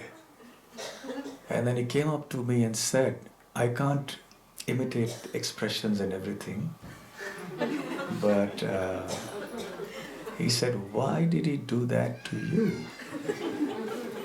He was outraged. He thought it's some form of slavery or some form of indignity or something horrible, that one human being has to do this to another human being. And he was really angry. So why did he do that to you? And he kept looking at me, and my host was panicking. And then I said, oh, it's just our custom, the way we do that. And and he just walked, he was not convinced, and he was just standing there, shell-shocked, as if something had happened. So from that day I mentioned to devotees that here people don't understand the significance of this. So better not to do things in public which will disturb the minds of people.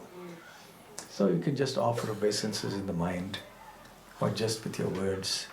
And when the opportunity arises, then you offer.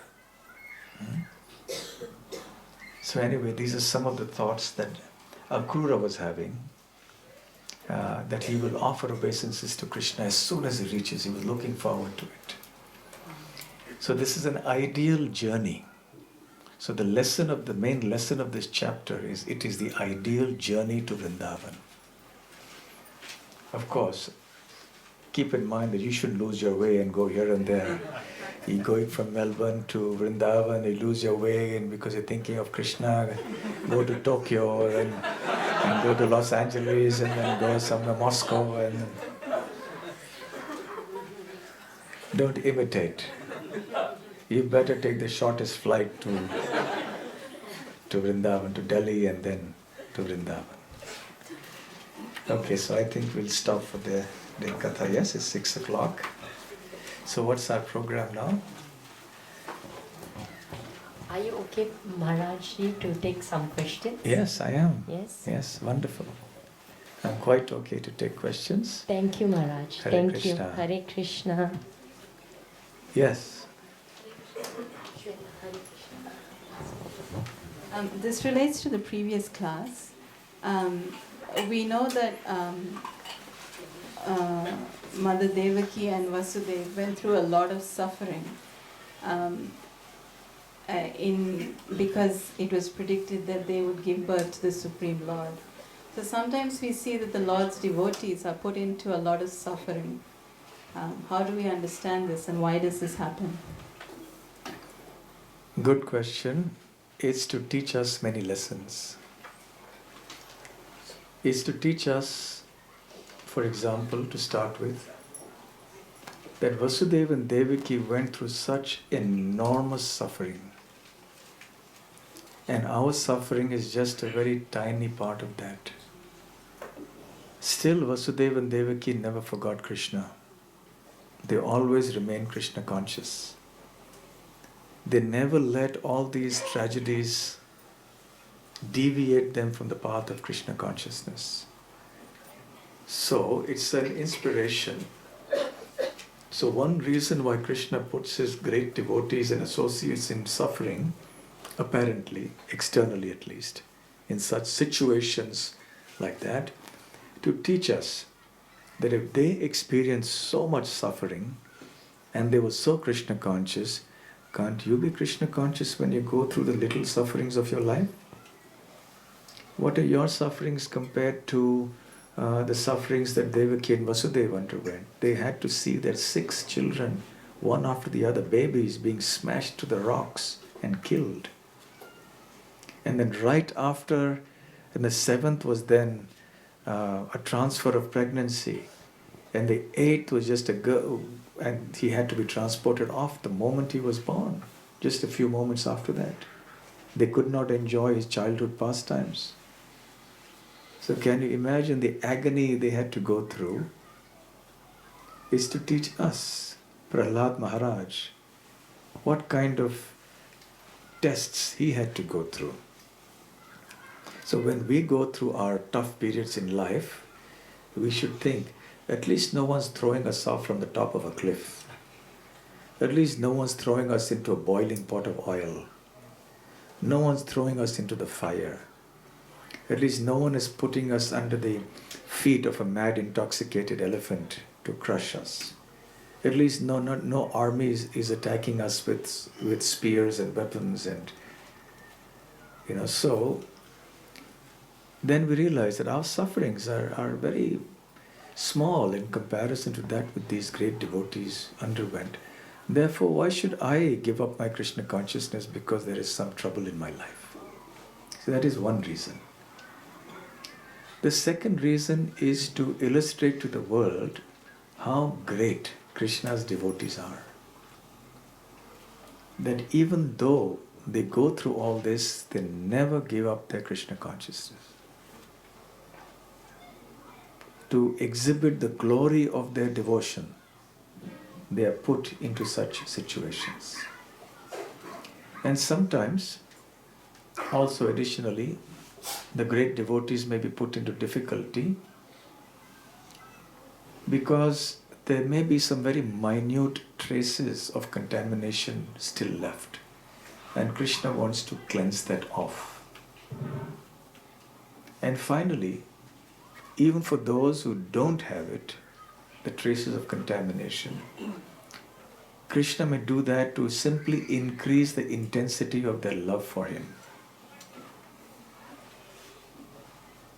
Like he did for the Brajavasis. So these are some reasons why Krishna's associates may have to go through such difficult situations. Any other questions? Yes. If Krishna is there in the Aprakita form in the Vrindavan, the gopis are lamenting. Gopis are pure devotees. That means they are visible to the Aprakita form of Krishna. Why they feel apart from the Krishna?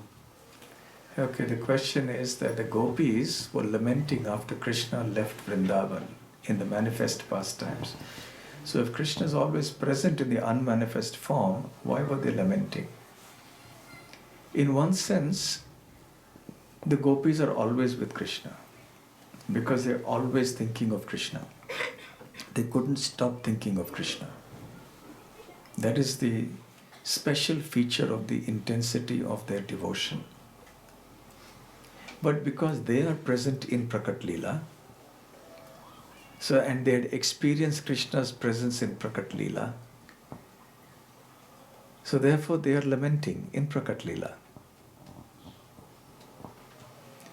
And that lamentation, our acharyas explain, is the highest stage of devotional ecstasy. That material lamentation is grief.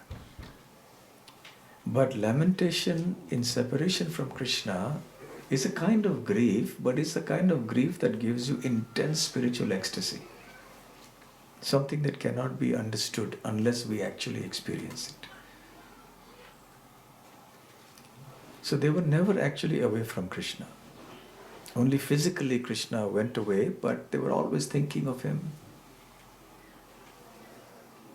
But physically they were feeling that separation. Okay, any other question? Oh, so many questions. Okay, yes. Where is the mic?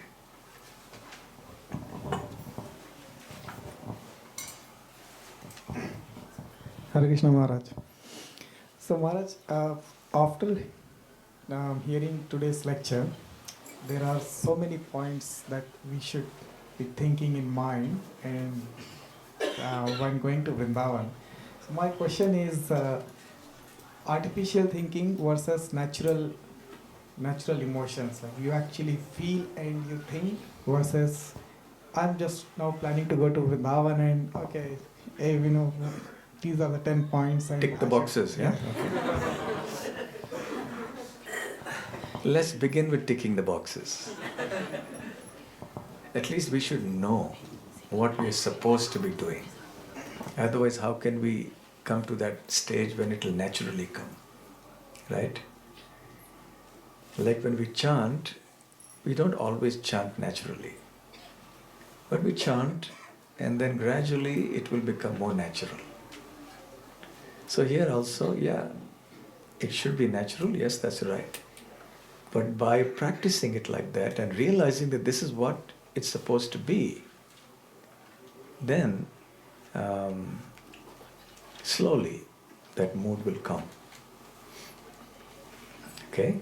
Yes. Hare Krishna.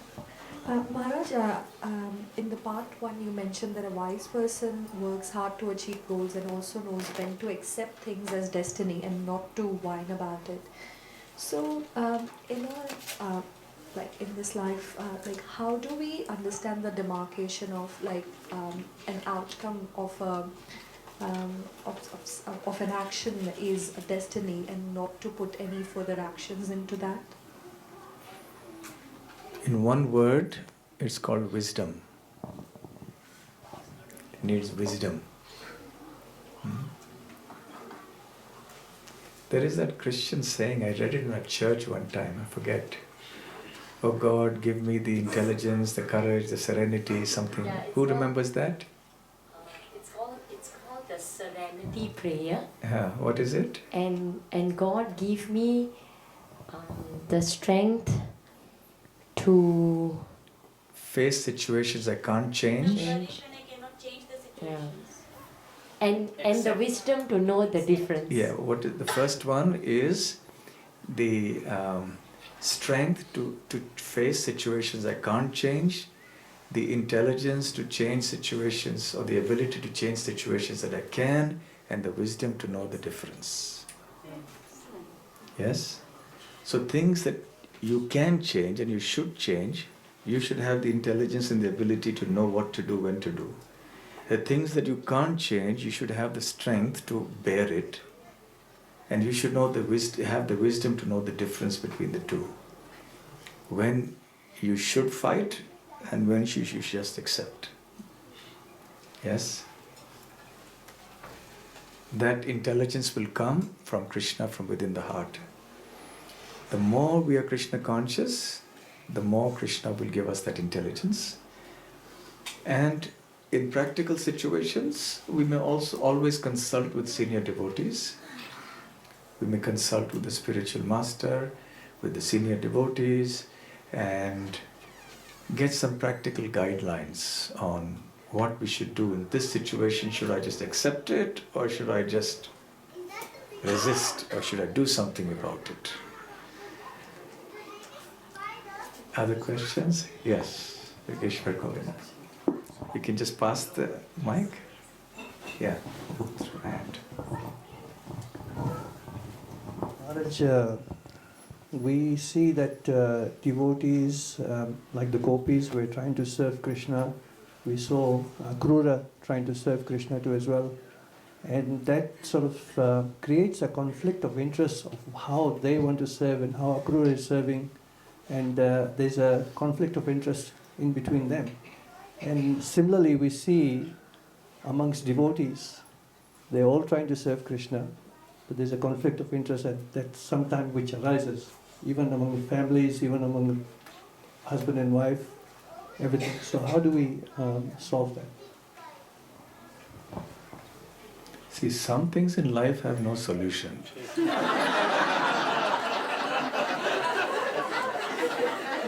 Especially when you talk of family situations.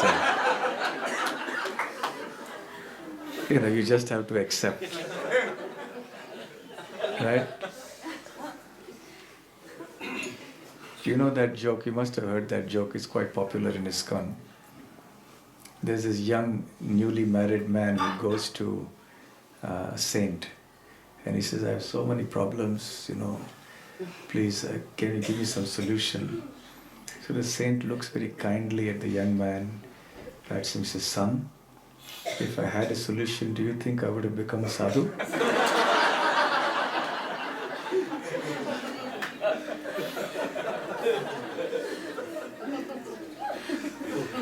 So that's one thing. That is, yes, there are certain things in life we just have to accept. At a practical level, sometimes there are no solutions to things. It's just the way it is. If everything had a solution, this place would not be the material world. The ultimate solution is Krishna consciousness. At a practical level, we can try.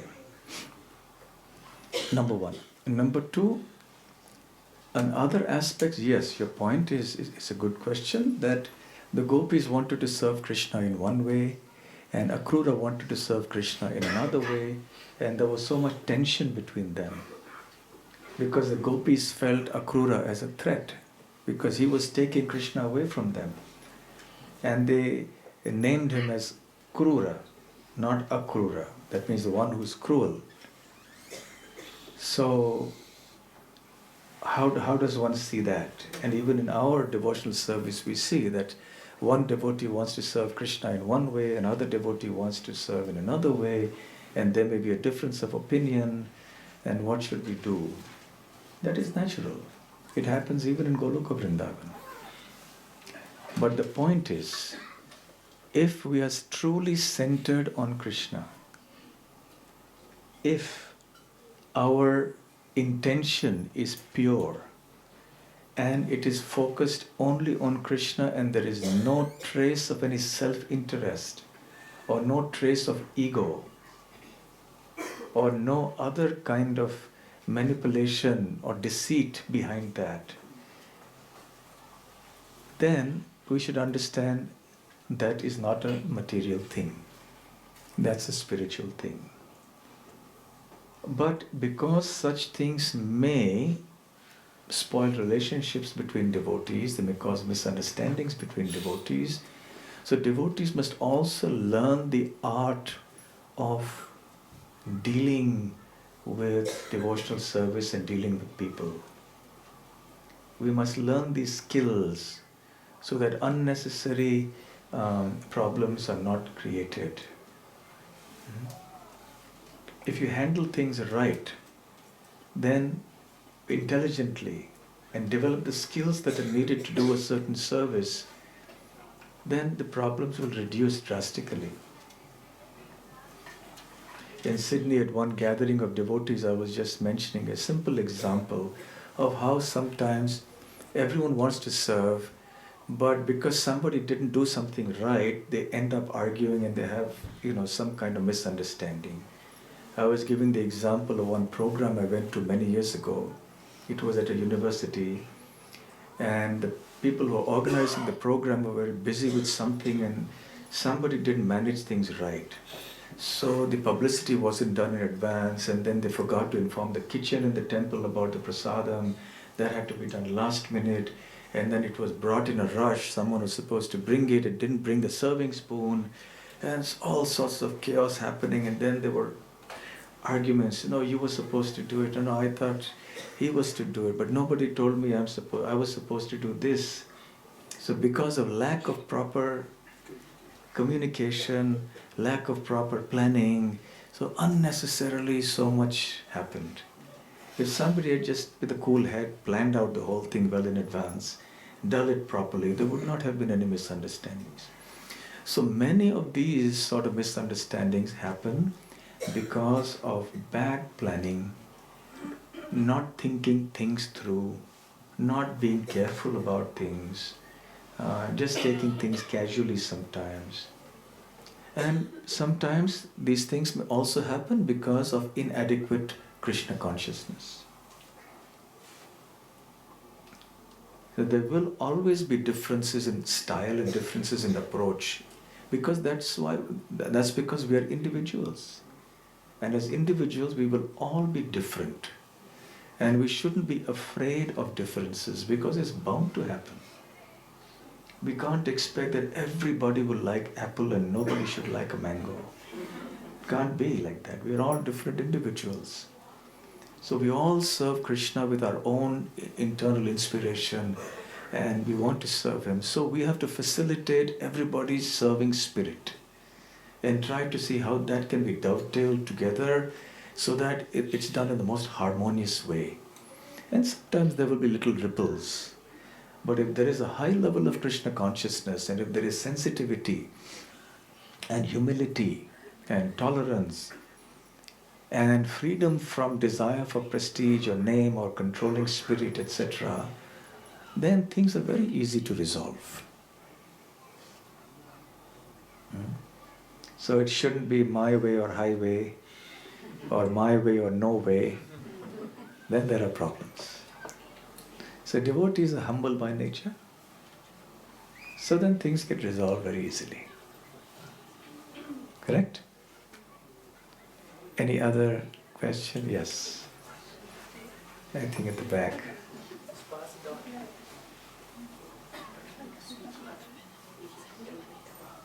Hare Krishna Maharaj.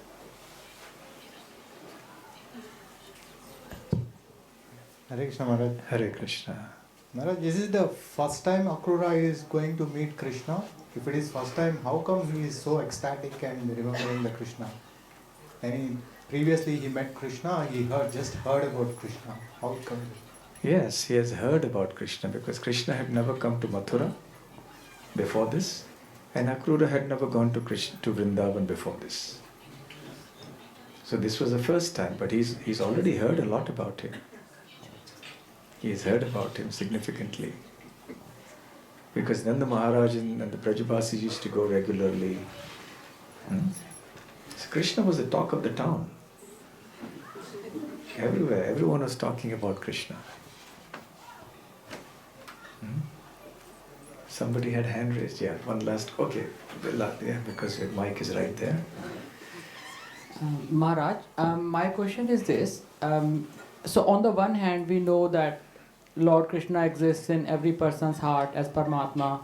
Also, he is present in every atom of the material world. He is present everywhere. Everything is a manifestation, or indirectly or directly, of Lord Krishna. And he controls everything. He is aware of the past, the future, everything. So on one hand, we know that Lord Krishna is aware of what's going to happen. On the other hand, for example, we are so fortunate, we are sitting in this room and we are listening to Krishna Katha, but there are some other people on the streets who are not so fortunate. And then we hear that it's Agyan Sukriti, so somewhere, somehow, by chance, we would have heard the name of Krishna and slowly we got a chance here. So this is my confusion. On the one hand, everything is under the control of Lord Krishna and he is the only controller. So he controls of who deserves, who gets what, who he will cast his mercy on. And on the other hand, this question originates from, there is a Prabhu who I was trying to convince to come to our Bhakti Bridge, and he said, Krishna is merciful to you guys, and that's why you get thoughts like that. And he said, it's not that I don't have time, but I don't have the intent. So I have many other things to do. And then I said, but it's so sweet. And he said, but you get these thoughts because Krishna has mercy on you. But I don't get these kind of thoughts. And so he said, it's all Krishna's plan. And I couldn't answer the question, so I just kept quiet. And it actually raised lots of queries in my mind as well. Okay.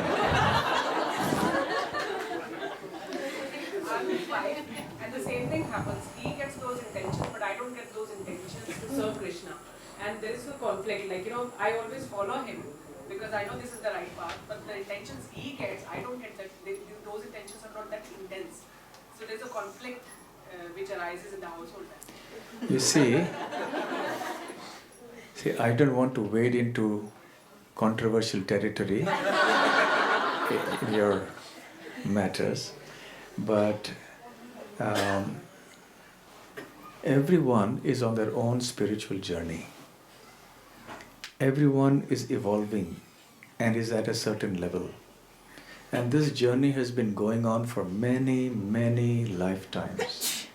So each of us is at some point in that journey. And who is at which point, that's for Krishna to decide. So when it comes to Krishna consciousness, yes, some people are still building up that capital. It's only when they build up that capital to a certain amount of unknowingly performed devotional service, Ajnata Sukriti, that they will come full-fledged into devotional service voluntarily. So with others, yes, to some degree he's right, because the time is not perhaps right for him, but the fact that he's even speaking like that, he's talking of Krishna's mercy. A non-devotee doesn't speak this language. The fact that he's even saying that, it means that there is something there. It will come. Some people just like to argue, you see, so that's also there. So they just put forward arguments. So ultimately, yes, It is the kind of spiritual credits we have built up over many, many lifetimes that we come in contact with devotees, and then we accumulate more of those credits. And if you've already got a high capital before that, then we'll be able to take to it very easily, very naturally. Otherwise we won't. But Krishna is watching the progress of every jiva, of every soul. He knows exactly who is going where, how much accumulation, what circumstances have been there in so many lifetimes. But we don't know. Therefore, we go out and give the message of Krishna consciousness to everyone. We don't know who's at what level. And we are sometimes surprised. Someone who we least expect may just totally take to the process. And someone we are hoping, yes, he will, but they back off. Yes?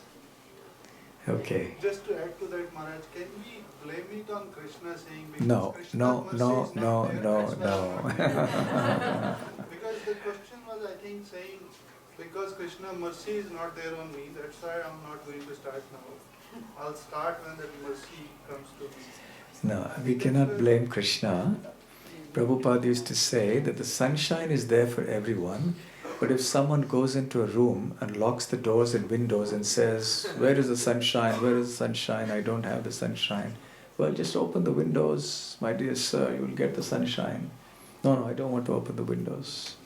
So that's the situation of someone who refuses the mercy. The mercy is coming in the form of the association of a devotee. When a devotee goes and speaks to someone about Krishna, the mercy is coming there. So if one doesn't take it, then he can't say that I don't have the mercy of Krishna. The mercy is coming through that devotee. Right? It's a question of realizing when Krishna is coming and when he's not. You know the story of the man who was caught in the floods, and the flood waters were all over, and people were on top of their houses, or they were gone to the tops of trees, and because there was water everywhere, and there were boats coming to rescue them, and others were climbing onto the boats and going away. And this one man who was on top of a branch of a tree, he refused. He said, "I'm waiting for God to help me. If God comes and helps me, then I'll go." And then second boat came, third boat came. Come on. He said, "No, I'm waiting for God to help me." And eventually those people couldn't force him, so the boats left and the water rose and he died. And then he went up there for his decision making, for his judgment. And he said, "But why didn't you come, dear Lord?" He said, "I came 3 times. I came in the form of the boat, but you didn't see me, you didn't understand. And you rejected my mercy, my rescue when I came to rescue you."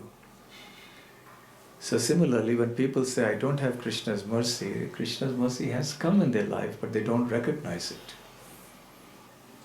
So we cannot blame Krishna certainly for this. Okay, so of course now there's no more Damodar Ashtakam. Oh, we have to wait 1 whole year. 11 months again now. Such a beautiful period has passed. Yesterday was the last day. Are you all feeling separation from Kartik month? Yes. Only 11 months more to wait. We're back.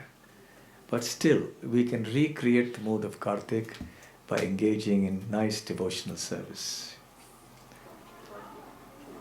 Hare Krishna. Hare Krishna. Thank you very much. Hari Bol.